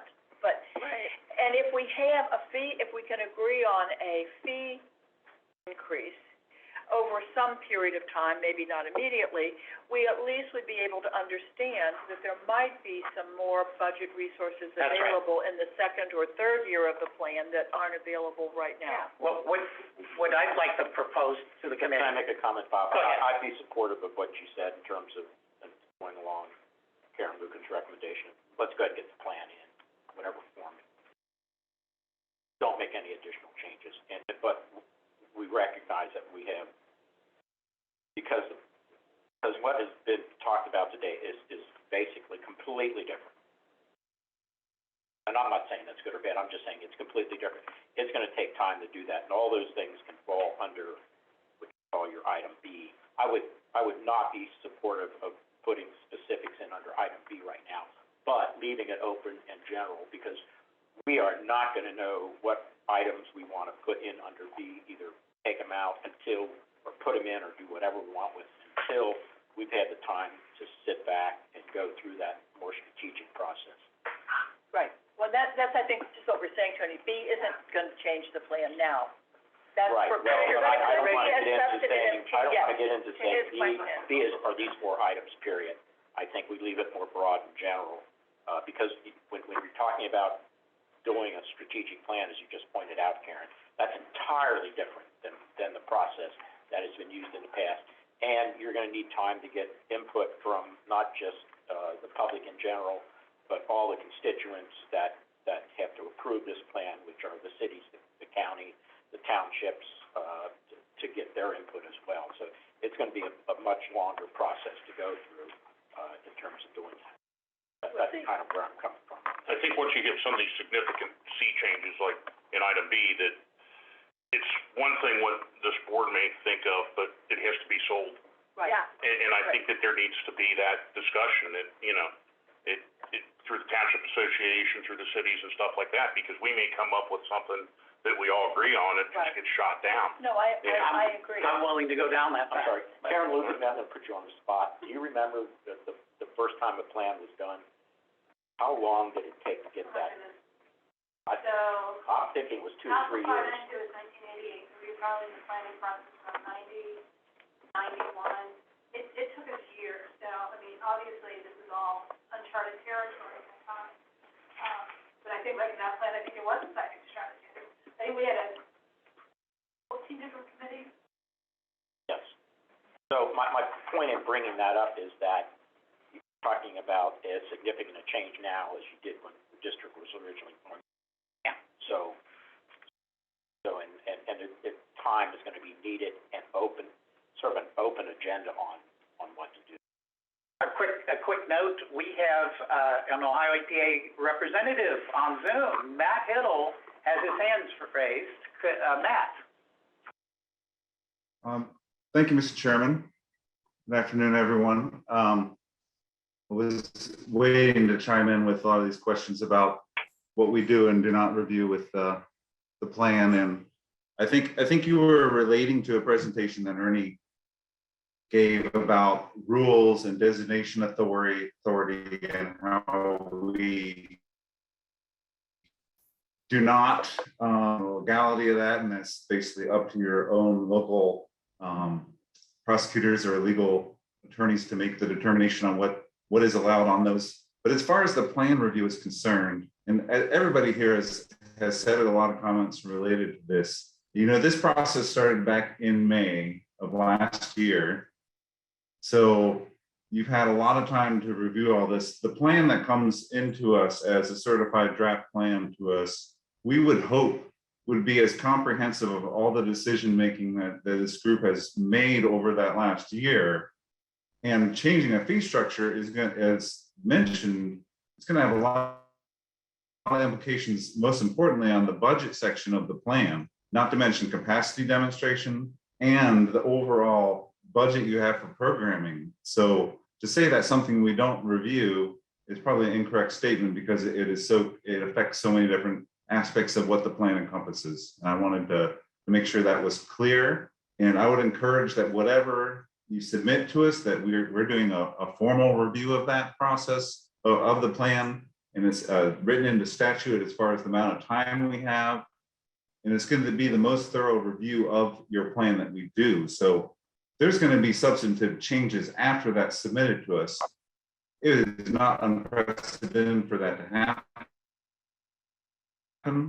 And we do recommend to submit an informal, what we would call a pre-final to us, to make certain that those changes are not as substantial as, you know, it might affect the budget, put you into the red, or anything that might make the plan disapprovable. But we would hope that draft plan comes in is going to be as close to the final product as possible, barring any major changes that are necessary. So that is my statement.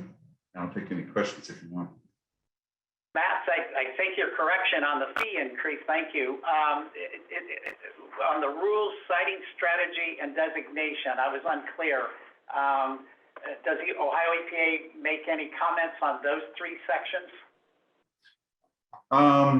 Not on the official capacity and the rules that govern designation, although designation can have the potential to change some of your capacity demonstration as well as your income based upon, if you use your designation authority, it can affect the amount of fees you collect. So in that regard, we do look at the designation at the bigger part of the picture, but not to make certain that you followed all of the legal requirements to make sure it happens. So I was referring to Ernie's presentation, and I saw those items on his PowerPoint. So I'm incorrect on the fee increase, but you do review over the designation. That does impact the plan then, I'm hearing you say. It has potential to change the budget, yes. It does have the impact on the budget then. But what about rules and citing strategy? You're not seeing the impact there? We do not. We rarely, if ever, include any comments on those. Okay, that's good clarification. Thank you. I do have to head out to another meeting here, so. Tony's got a question. Matt, so I just want to go back and ask the same question I kind of had before, but was whether it's a rule strategy or designation.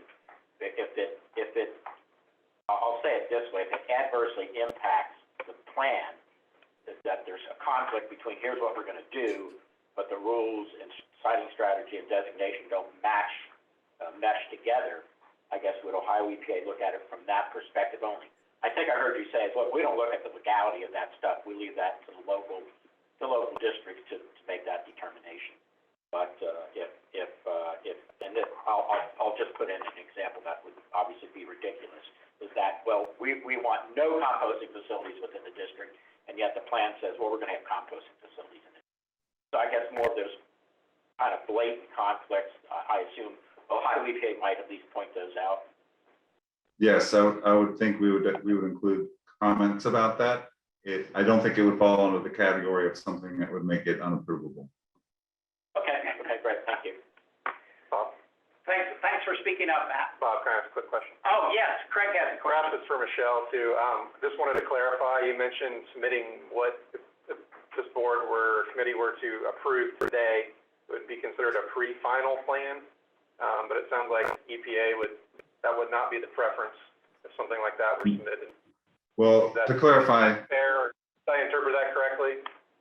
well, what you submit would be considered the draft plan, which is in statute that you're required to submit a draft plan to us. Anything submitted between our review of that and the ratification process, you can submit just one section of the plan for us to look at, or we can make comments on it and make certain there's no major changes. We would refer to that as a pre-final, and it's not an official document. There's no legal requirement for us to review it, but we would just prefer it, just if there are any substantial changes that we get a chance to look at it. Thank you. So, knowing that we're likely to make substantive changes in the next couple months, is your preference that we get an extension or submit what we have?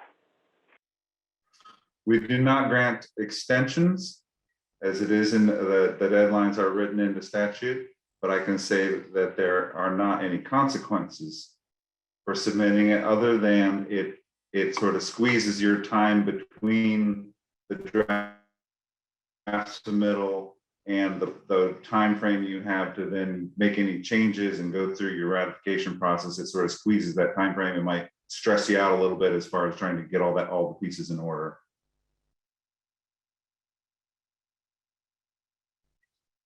Hey, Matt, I'll put you on the spot again. You may not know the answer to this. How many plans has Ohio EPA had to step in and take the lead on to complete?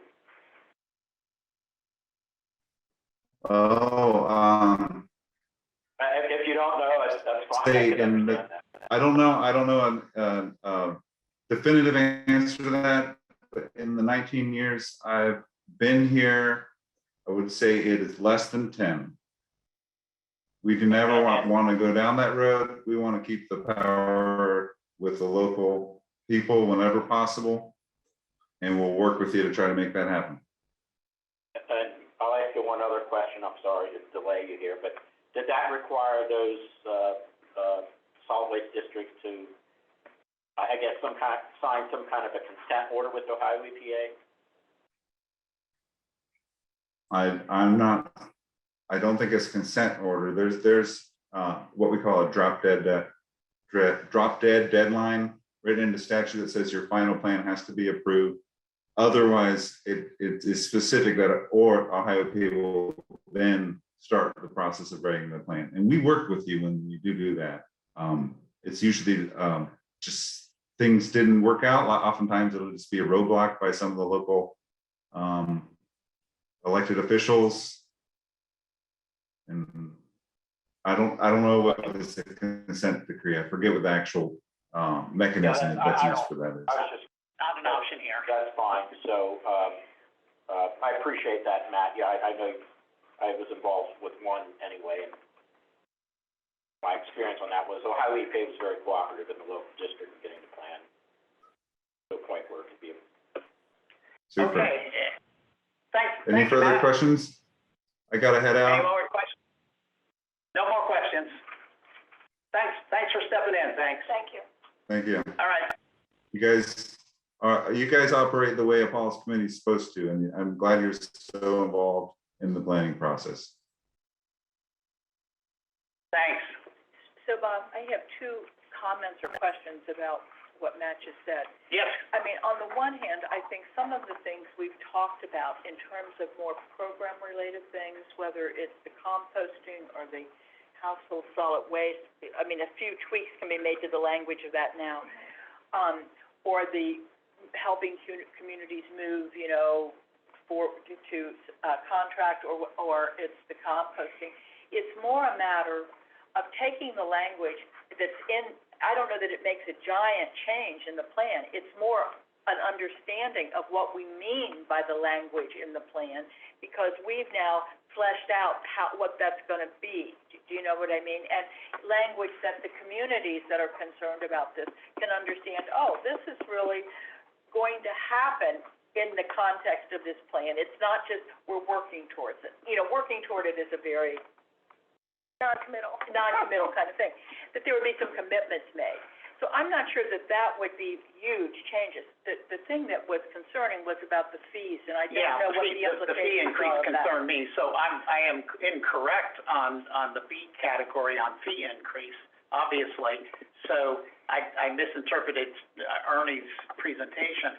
So the fee increase would be a substantial change, and so that changes our conversation.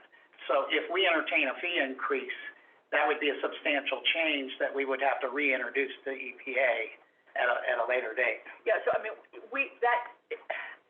so the fee increase It changes the budget. wouldn't necessarily have to be part of the plan itself. It could be a separate action that the district takes, just because, okay, this is what we want to do, so that we can make our plan work.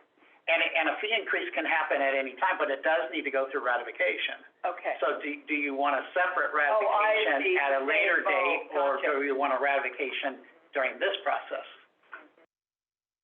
See, I'm kind of interested in seeing, like, if we were to able to, to see what the budget projections are for all the things that we want, and then maybe form a committee to see what is that number we're trying to get to, so we can justify it. We can't talk about what fee increase we want until we know what we want to fund. I don't want to just raise it for nothing. I would only do it for certain concrete things.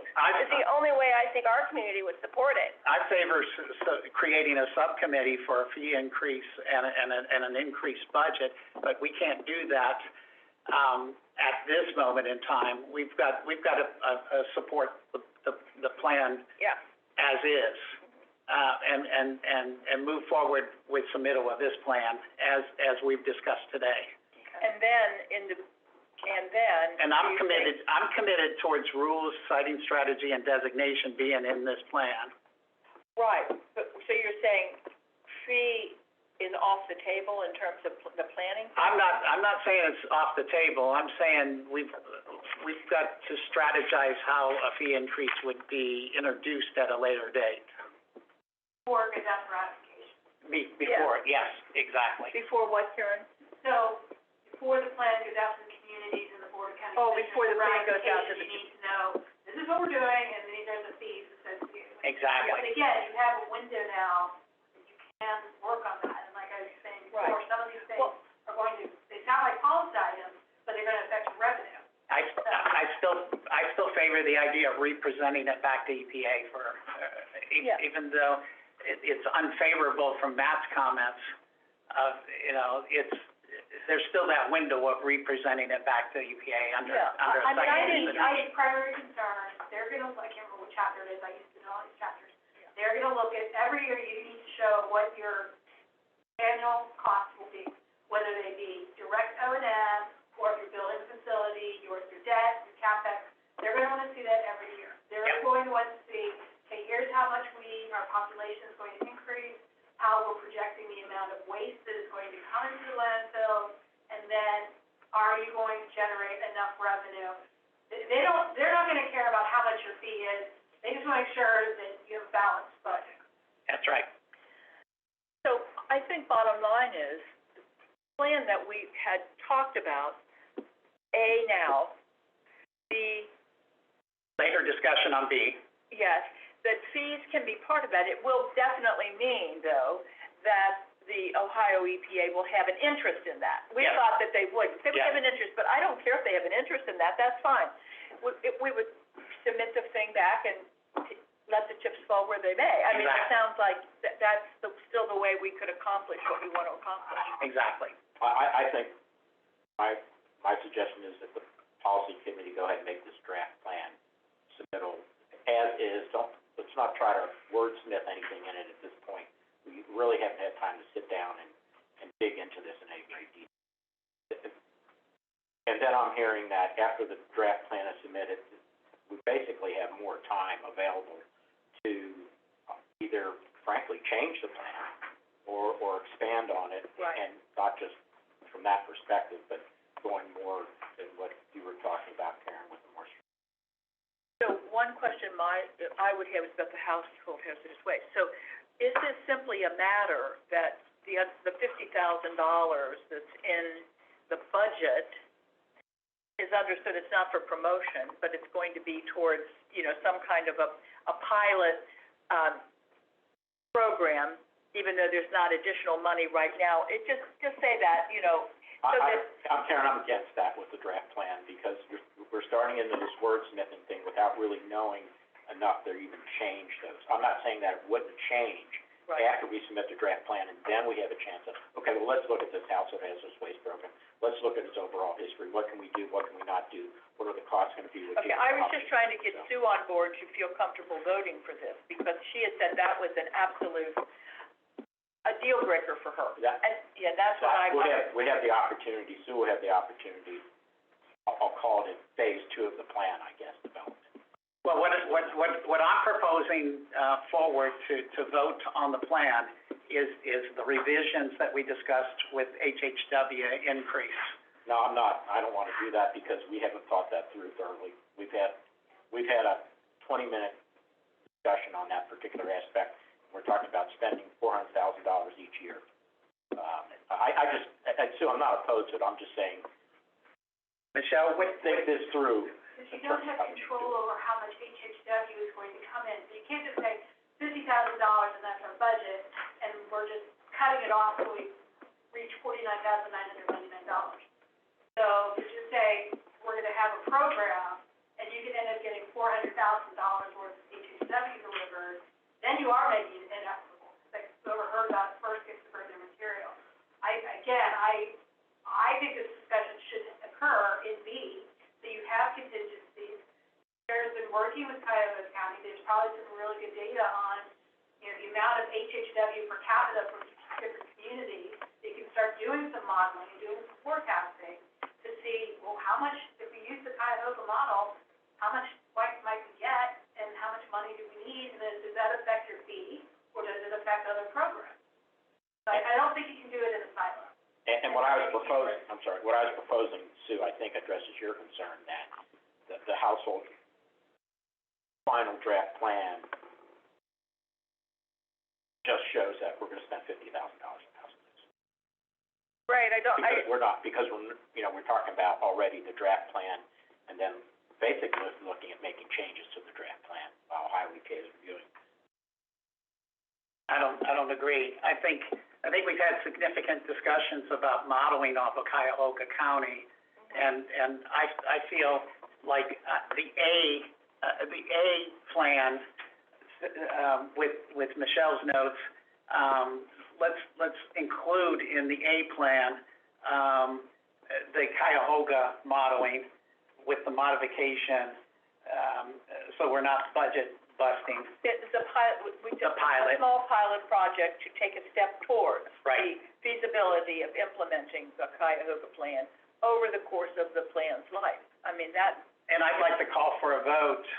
I'm gonna object to that, because I'm gonna say it again, you're talking about $400,000, and you have 20 minutes of discussion on it, regardless of how good, I don't know how good or bad the Cuyahoga plan is.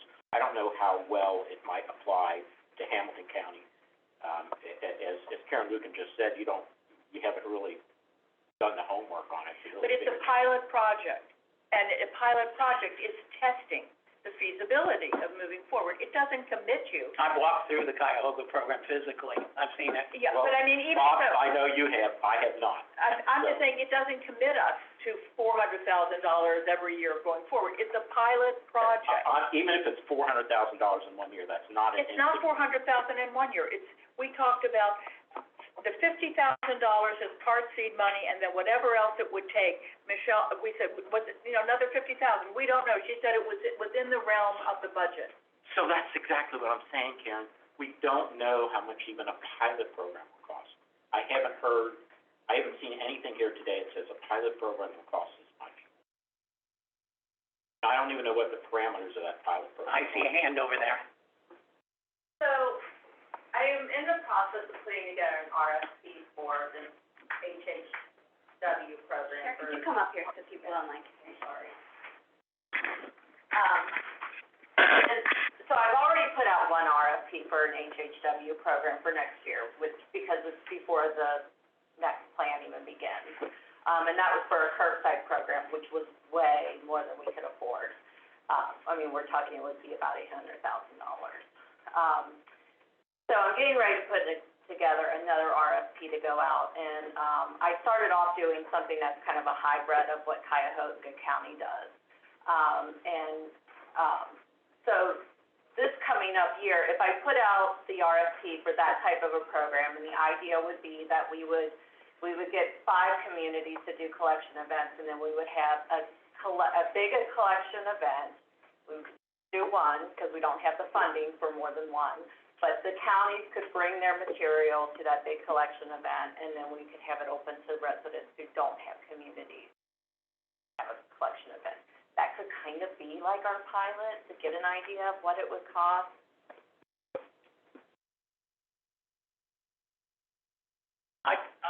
We're way different than Cuyahoga County because they have a fantastic facility where they can take the stuff from the residents. We don't have that. We do not have that. Right. So it would have to be more of an event situation. It's We don't contracted have out. the money to fund something like Cuyahoga County has, in the budget, but if you're talking about a pilot, I feel like this coming up year, the other option is to put out an RFP very similar to what we've had the last few years, which is not accessible. No. So share a question for you. I know in Cuyahoga that first of all, everything in Cuyahoga County is incorporated. They don't have townships. Everything is a city, village, city or village. I think it's all cities, yeah. It might be all cities.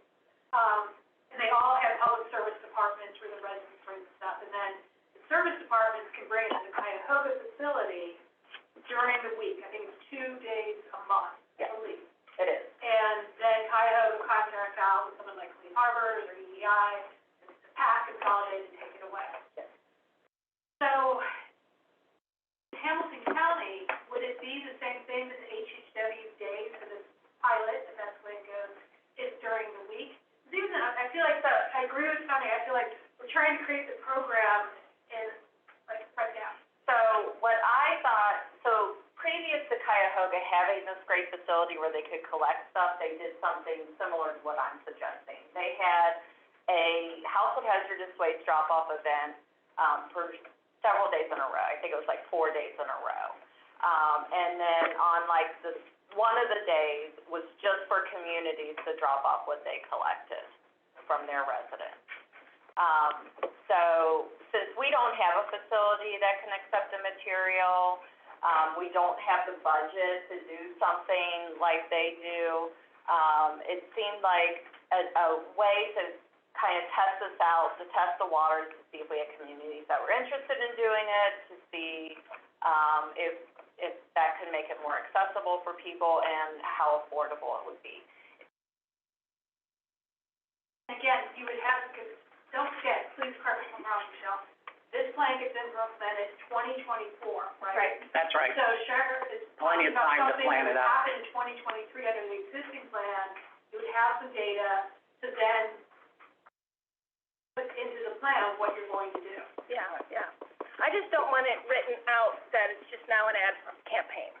This is, That's all. I just want to know, I want a little hope. so this is conceptual in the plan, and we have 2 years to plan it out in detail and strategize. Let me make sure that I understand, because I heard Matt say that, there isn't a way to get an extension, but you can turn it in late, Right. but there's nothing that happens to you if you do. No penalties. But what you turn in needs to be as close as possible to your final plan. I mean, I've got a whole lot of vagueness here, which seems to be, there are 2 bad alternatives here, which is, So what's the will of the committee? Do we delay, or do we vote on the plan? Can I ask, I tend to like to be supportive of staff. Can I ask Michelle and our consultant what? That's a good question, If Craig. they have a recommendation. I thank you for that question, Craig. Great question. So I would like, if we do want to submit before August 7th, I would like a clear, kind of, tell me exactly what you want me to put as far as HHW in the plan. Do you want me to keep it at 50,000? Do you want me to increase it? I will say messing, but changing the budget it's not as easy as boop, boop, you change the number. It affects a lot of things, right? So when Ally upped the revenue and changed the personnel cost, it took me 3 days to make those changes in the plan text. So it's not super easy. So it would, honestly, if the committee can't come to a consensus of what you want to do with HHW and these other items, perhaps it is better to let Ohio EPA know we're going to turn this, the draft plan in late by the end of August, so we don't push our time and squeeze ourselves too much on the other end of their review, but, and have enough time to implement some of these other bigger things in item B, but be able to talk about it at a special, August meeting so that it is the plan that you want to see, and that would give me some time to show you some cuts, because I don't want to go in and add 400 without cutting something else. And then you say, well, why did you cut that, Michelle? I was like, well, I need the numbers to match. So I would prefer to go in and make those alterations and have you look at it in the formal meeting at the next August meeting and say, yes, that's what we want, versus me just going in before August 7th and making these adjustments and not having a formal setting. I'm fine making the changes to the language if it's just keeping the 50,000 the same and changing it to, the resources going to work to reinstate the HHW program. That is, I can do that, and we can pass that. Yeah. But if I'm changing the numbers and cutting other things that you're not aware of or haven't approved in the meeting, I would rather it be discussed at the August meeting and then approved, if that makes sense. Yeah. No, go ahead. Maybe a couple of quick follow-up questions. At the risk of, putting the committee in sort of poor light with the EPA, kind of playing it out the other direction, if we were to approve today, is there anything that would make those that are really wanting the HHW piece included, assurance that if it got pushed into the B category, is there anything that could make you feel comfortable Well, with what that? Michelle just said. Does that cover that? Yeah, I mean, Okay. she's not gonna change the budget, she's just gonna change what the line item is, how it's described. That would seem to open the door, it keeps the door open for a further discussion of what that program can be, and when it's clearer what the finances might be and how you build the budget going, forward. I mean, I think that's the point. It's the elimination without any, without a plan, without any indication that Can I that ask might you, change. Tony, how you feel about that? That's fine. To change your position at We all? need to move this thing along. I agree. I think we need to move it. A simple, I shouldn't say simple, but a change in the text without having to, because we're anticipating we're gonna change it all anyway. Let's do that, to see if that satisfies you, let's do it there. Honestly, I don't think it's gonna make any difference, because it's gonna change anyway, so we can get this moved along and I really like to maintain our relationship with Ohio EPA and keep us in good standing. I think that's kind of what you were to, Greg. I agree. On it, that even though they realize, hey, this plan is gonna continue to be worked on, that at least they have a draft plan in front of them, we've met that statutory requirement. And from Ohio EPA's perspective, they have no flexibility on changing, on giving an extension. It's a statutory. It's a statutory requirement, it's not something that the Ohio EPA can do by a regulatory change, without going back to the state legislature, so I'm supportive of that proposal. And we're not talking about a lot of time here either. We act like this as well in August, I mean, we only have one meeting. I don't know, I guess my concern is, I hate the idea of turning something in that I know is not our product. It's the teacher. Yeah, it's the teacher in me. I have a little bit of experience dealing with people trying to get around deadlines. I always tell my students, doesn't matter, you're gonna do it the last minute. Whatever the date is, just make it the last minute. It kind of goes against my grain to hand in something that's incomplete. The other issue I have is from a process point of view. I think, and again, it may not apply to this group, but I think generally when it comes to politics, who gets what, and how, when, where, and why, or whatever, that once you have a plan, it's a lot harder to get new stuff put in. Because people say, well, we'll work on that the next plan. So I don't know that it's quite fair to those that have objections to it, to say, well, trust me, we'll get it taken care of, we got all this time, which really isn't a lot of time to begin with. And that's, And I don't know what puts us in worse stead with the state, if we hand in something and then 60 days later and say, well, here's the real one. And that's our intent. Yeah, I know, after they've gone through it all. Yeah. Or if we hand it in late, I just don't know which hurts us worse. So I don't know if this helps at all, but I've worked with Ohio EPA on many, many plans. And, they are gonna be primarily interested in making sure that the plan complies with the state format, which I think they're now in 4.1. That's where they're gonna get upset if you change that. So again, Bob, you are correct, things like rules and cited strategy and designation.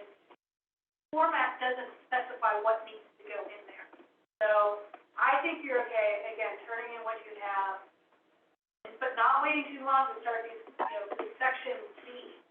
Because these are gonna be difficult discussions, and even though EPA doesn't give an extension and you don't get penalized, your current plan ends in 2024. And I'm not an attorney, but I believe that if you don't have an active plan, your ability to raise fees and continue your program stops. Yep. So even though a year sounds like a lot of time, like I said, this is gonna take a lot, especially going out for ratification.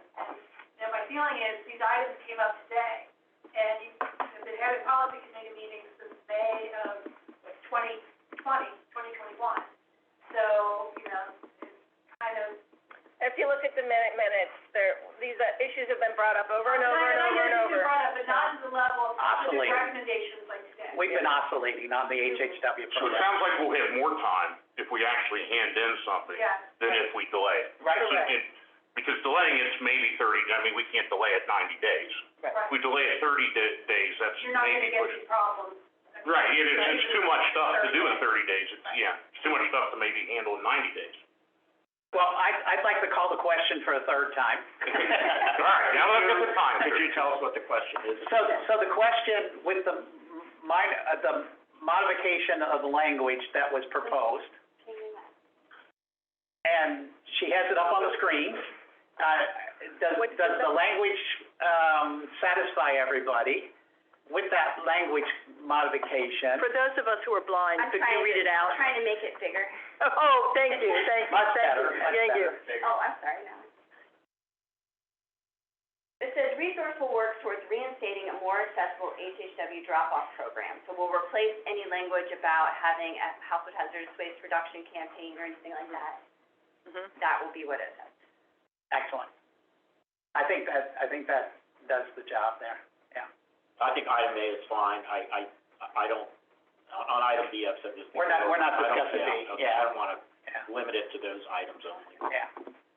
We're talking about the A. Yeah. Okay, Yeah. I'm good with that. And so we're voting on the that modification, A only, not B. And is the budget part of what we're voting on? yes. Because I just thought there was a separate question about the revised budget that Ally had put together. Oh, we're not talking about that? We're not talking about the 2023 budget. We're only talking about the budget within the plan. Oh, the budget within the plan, okay. Yes. That's the next item to vote on. Okay. So Karen, the 2023 budget is under the existing. What? Is under the existing plan, the 2023 budget. Oh, that's the next line item. Okay, got you. I just was not sure about that, okay. Yeah.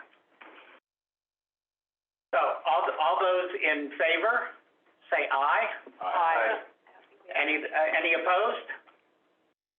No opposition.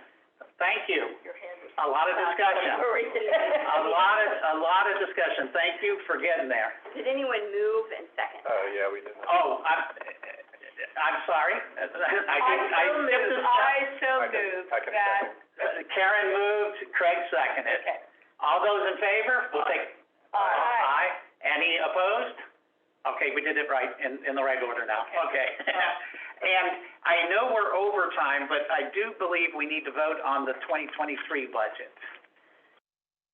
Yeah, so I presented it, so I'll not give you an overview, but if there are any questions, this will go towards to the Board of County Commissioners who actually approves our budget, but. It's attachment C. Yes.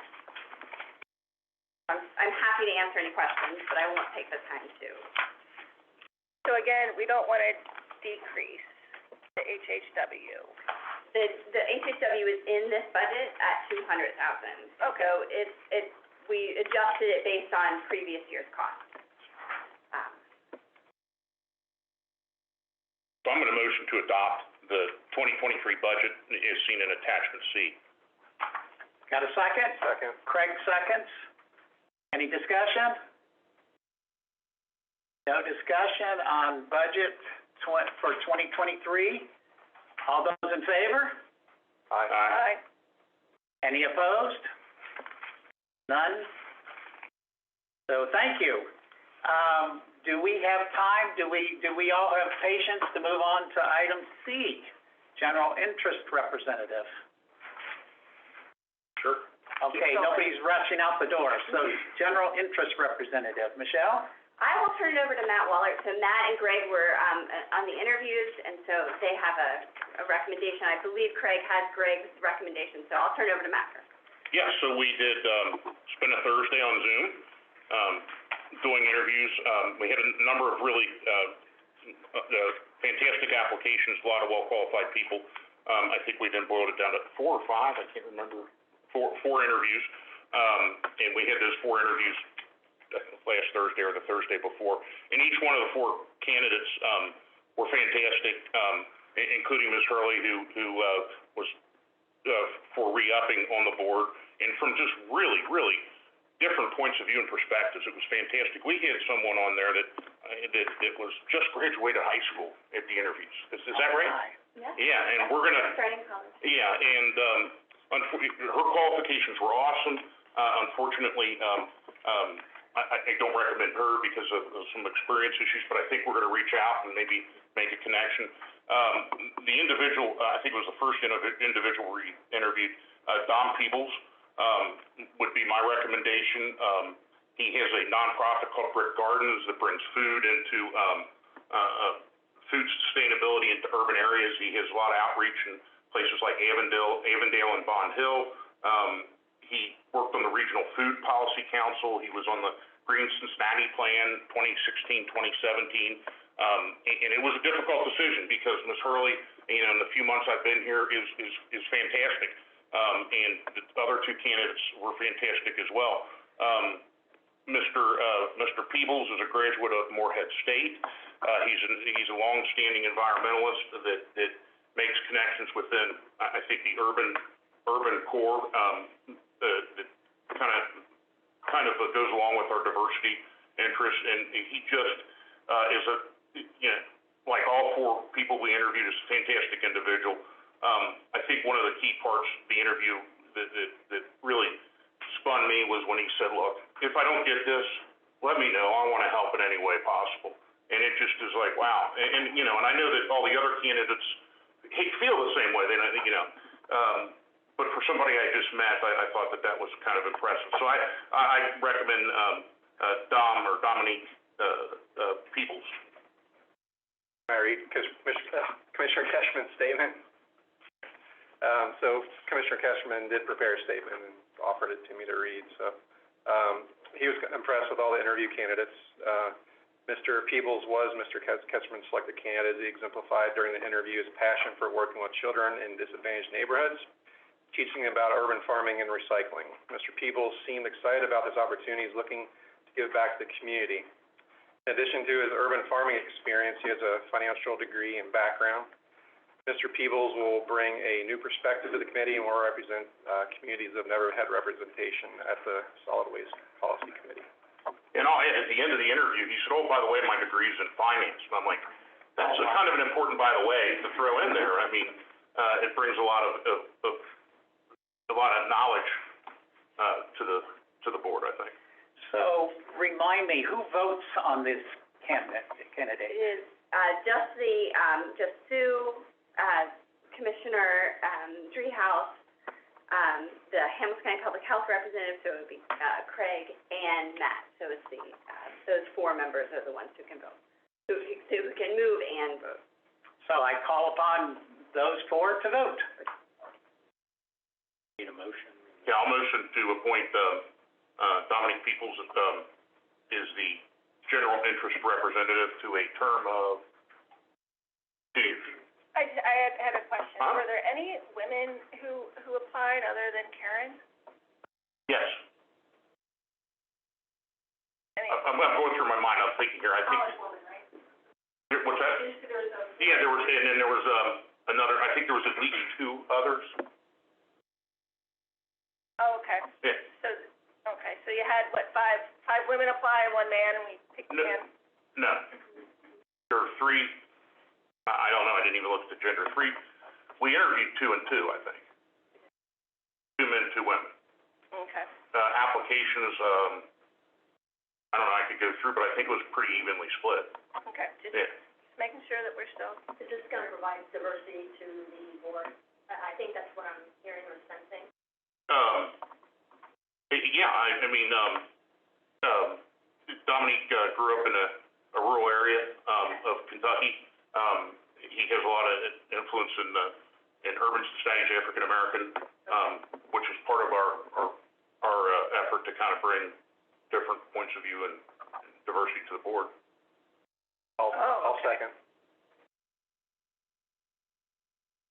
I'm not a voter. Okay, You call. so. I'll call the vote. All in favor, aye. Aye. Unanimous vote? Yeah. So, Michelle, if you I can't, who did you say it was? You're not, yeah, we just, us You 3, right? It's Okay, just us 3, aye. right? Those 3, that's right. Michelle, you call Dom, you call him and let him know, I guess? I will. Okay. I think that you'll be very happy, he's got a lot of energy. So she'll serve in the August, he'll serve in the August meeting. And I'd like to thank Karen for her service. I have very much appreciated Karen's service because she has brought. I serve you dinner. Yeah, I have been benefited from her unique perspective, and she has been very vocal on our committee and presented a lot of different viewpoints and has presented the public's interest very well. So, thank you. Yeah.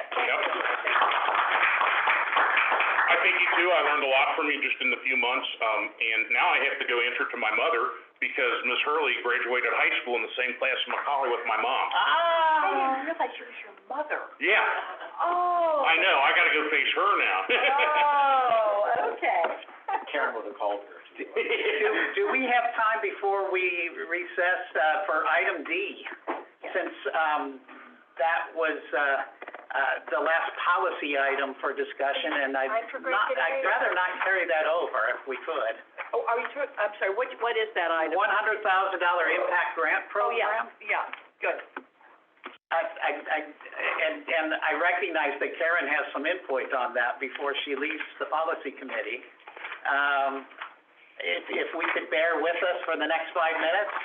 Yeah. And staff, I believe staff is wanting some input on this. This is attachment D. Yeah.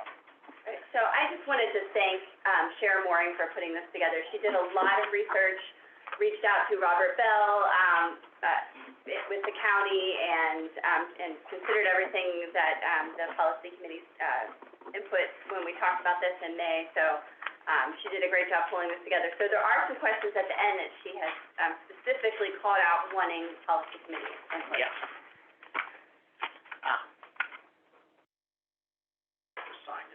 Okay.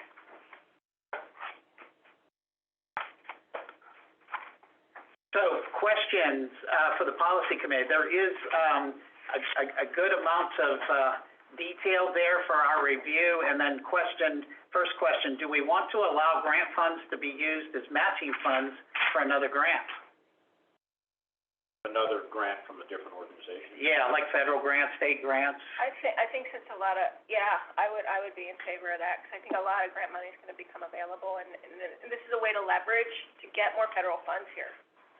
And if so, do we provide the funds up front or only after we know if they receive the other grant? Oh, only that way. The second. I think only if the project's dependent on the other grant, they have to get the other grant, yeah. So it's Before they can spend any money. contingent. Yeah. So it's contingent. Yeah. And do we still require 25% match from the organization? From the organization itself or the other grant? That's the question. Okay, and I would think that it doesn't have to come from the organization, it has to come from the grant, but it could come from other sources, not the organization.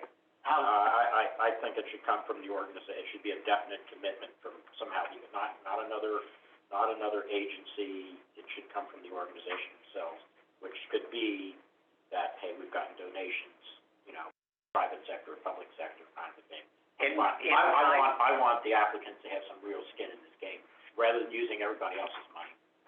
That is kind of using everybody else's money when they get a donation, but it's money that they have, and I'm sure it's money that they have come up with, so not another grant or something. I guess I would ask, I'm definitely in favor of the organization putting some money up, but I would ask, is the 25% too much? Having worked for not-for-profits all my life and been in the grant writing business, I would say, in terms of $100,000 grant, I mean,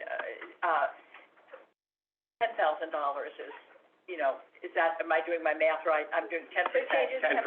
Yeah, that's a lot of money for, a lot of not-for-profits to have floating around. Even if it's the in-kind, am I reading that right? It can be in-kind It services. can be for, so yes, if you look on the first page, The cash it is can be only for in kind. for-profit. Right, for Oh, community for schools and I'm sorry, I nonprofit. missed that point. So, yeah, and the Oh, ones that so on it's it only, it can be in kind, well, then it's not a problem. I don't think it's a problem. 25%, as long as in kind is okay. Yes, I'll go with that.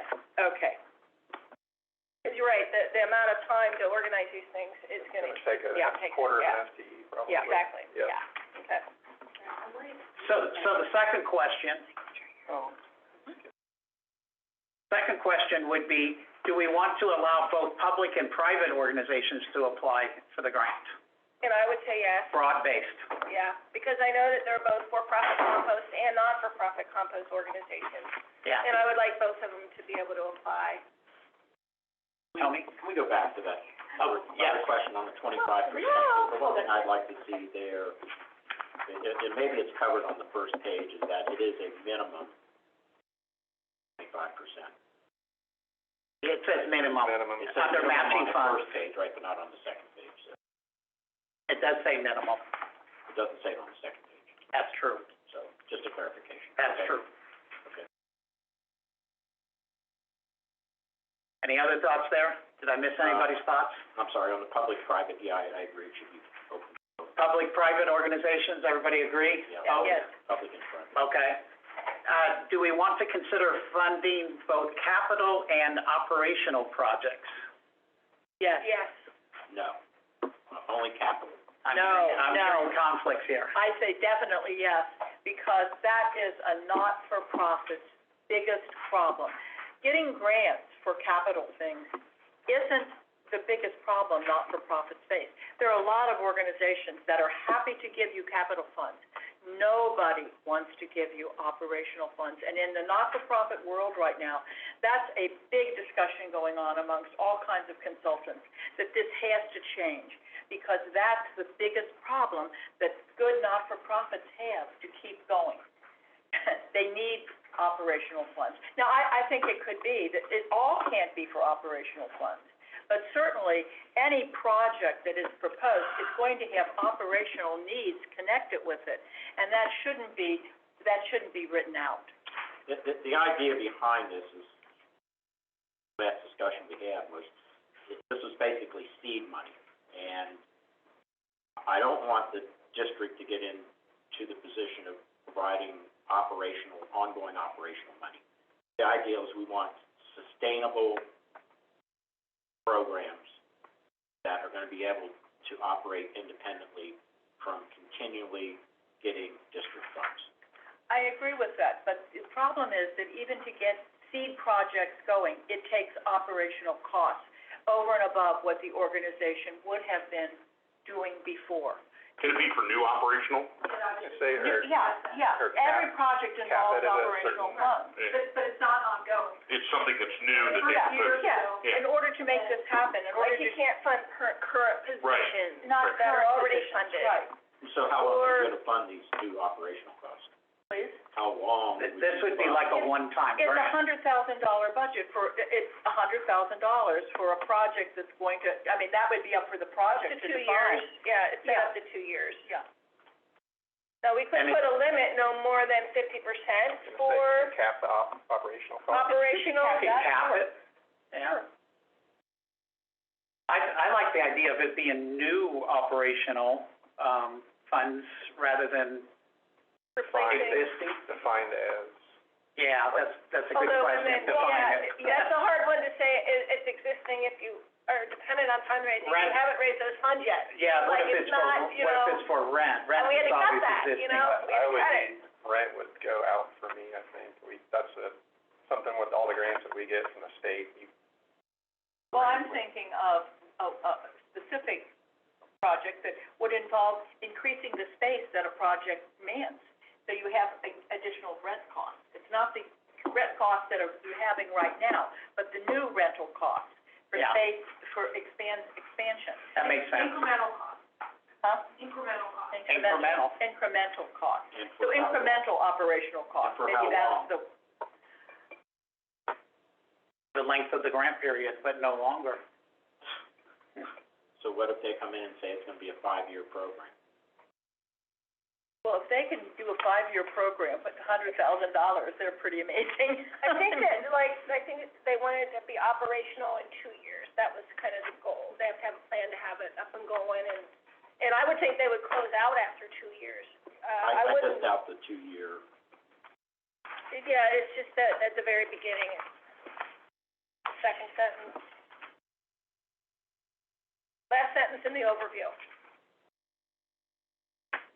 Grant project must be fully operational within 2 years. Well, I didn't read that way, I guess. I didn't read that the grant program spanned a 2-year timeframe. I read that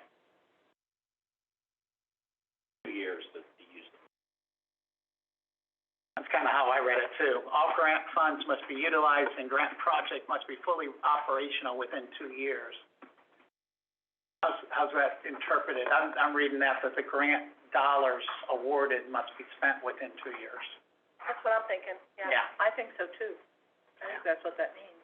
And having implemented a lot of grants, I mean, 12 months goes by really fast. Yeah, And 12 months goes real You hit like some fast. hurdles with purchasing, and you hit some hurdles with this, and I'm glad that they just started with 2 years, and I'd even be okay going to 3 sometimes on these startups, 'cause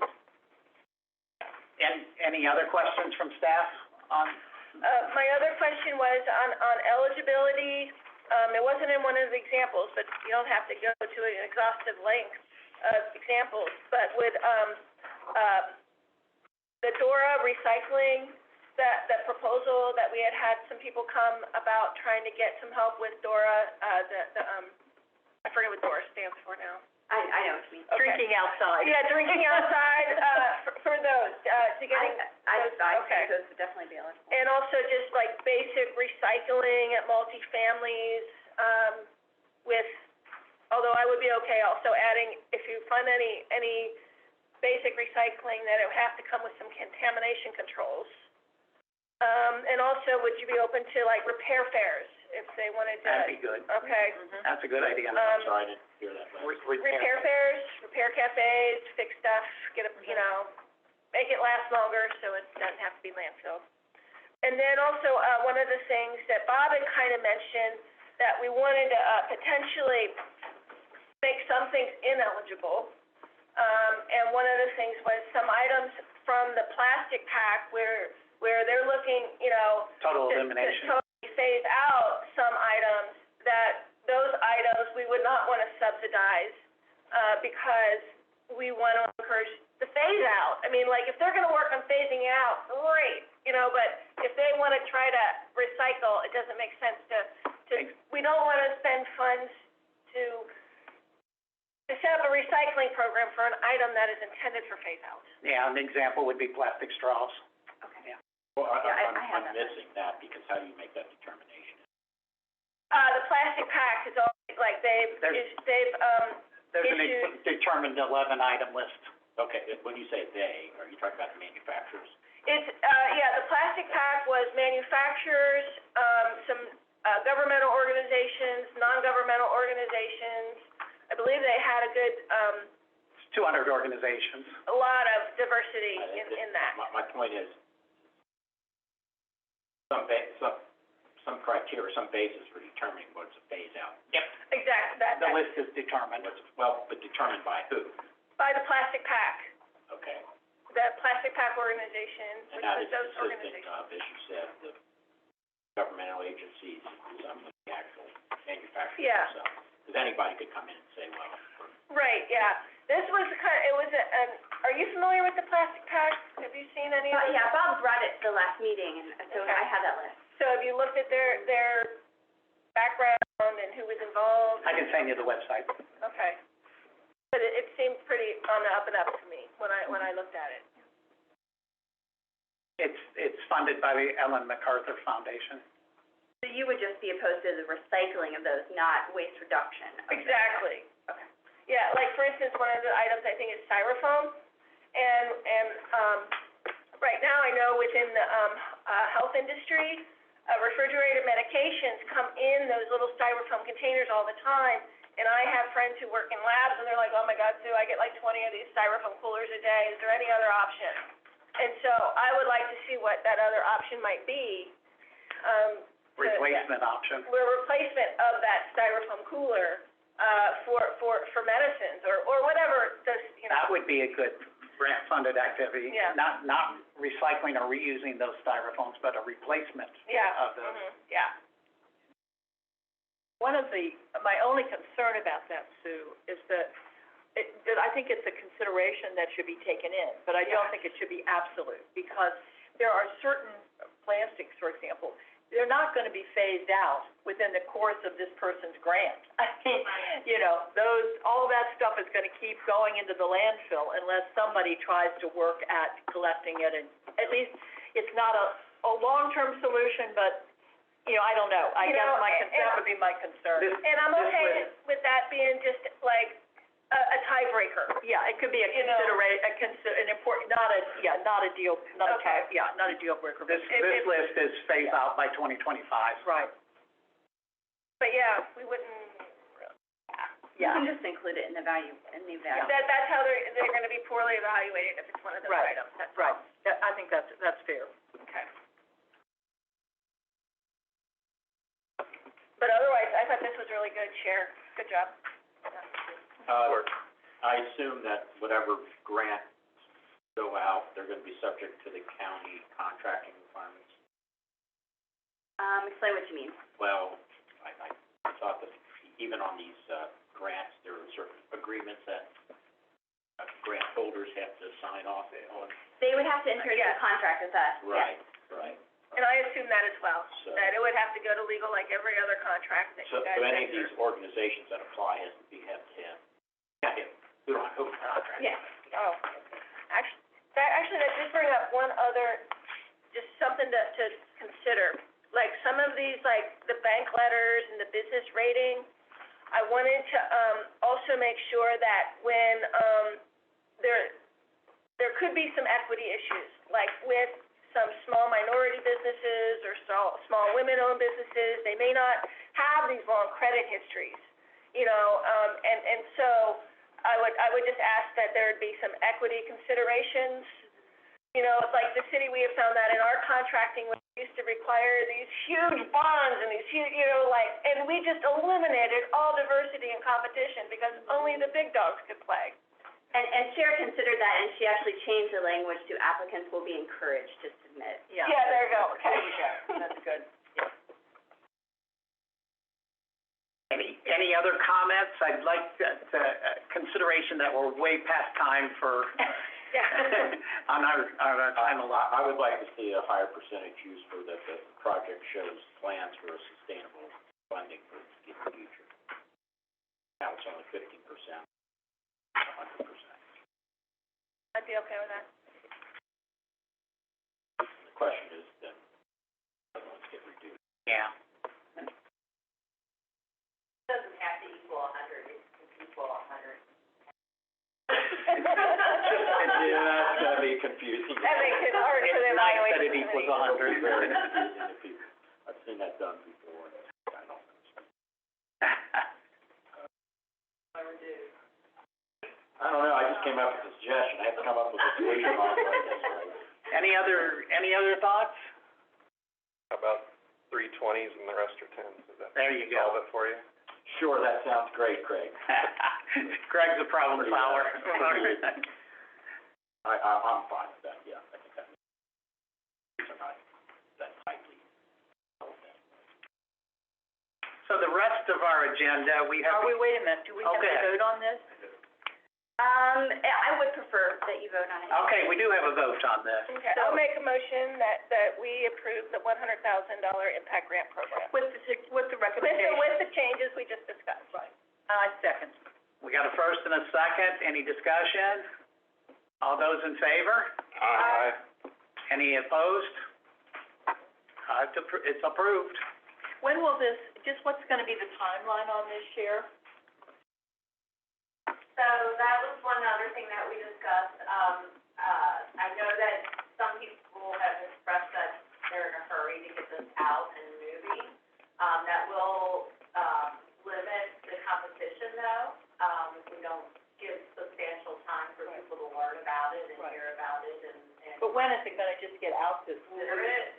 I planned on getting it out as soon as I can, and I've already been talking, to people about putting out a webinar and stuff on it. Oh, okay. So I don't know. Oh, no, I was more concerned about the timeliness of getting it out there, so people knew, there's something they could start thinking about. I would say in the next few weeks. Yeah, Okay, good. so if you get it out, like the notice out in a few weeks, and then you want a rolling deadline, or are you gonna try to, It's gonna be a competitive grant. a competitive grant? Yeah, so a deadline. So a hard deadline, do you want it, are you looking at 2 months or 3 months, or 4 We months? haven't decided yet, but I don't think, But less than 6 we- months? yeah. Okay, That's good. good. Okay, good. So we have some informational items on here. I'm gonna rush our agenda a little bit here because of our timeline. And, tentative future agenda items, anybody have anything? Michelle? no, I don't. Nothing, I was kinda interested if we can get a lawsuit update. also update for a future agenda item? I would say also, I won't be here, but I would hope that a future agenda item would be setting up whatever subcommittees might be necessary to begin work immediately on the items.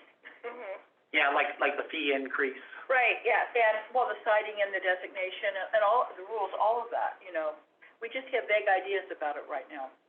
I think I got very firm ideas on rules, citing strategy, and Okay, designation. Good, but I think maybe it hasn't been discussed. Yeah. Yeah, okay, that's good, but whatever, but subcommittees, whatever is needed. So, any policy committee member comments to close out the meeting? I was gonna ask, just as a matter of process, perhaps for Nifong, I forgot the committee doesn't do roll call votes, so for approval of the minutes before, I didn't speak up. Should be noted for these minutes that I abstained, or? Oh, that's a good question. Because I wasn't available to really. Yeah, we could reflect it in the minutes Okay. that you abstained. That's good that you brought it up. Thank you. Any other comments from the, policy committee members? So you skipped over everything in information. Yeah, I did. For the sake of time, I skipped them over. I was just checking to see if the deputy was still here. So you wanna entertain a motion to dismiss? That's Um, where we're at, yeah. Upcoming meeting on the 17th, and I call for an adjournment. I'll move that we adjourn. Oh, second. First and second. All those in favor? Aye. I hear no objections. Good. Tony and Bob, you're not allowed to leave until you sign this.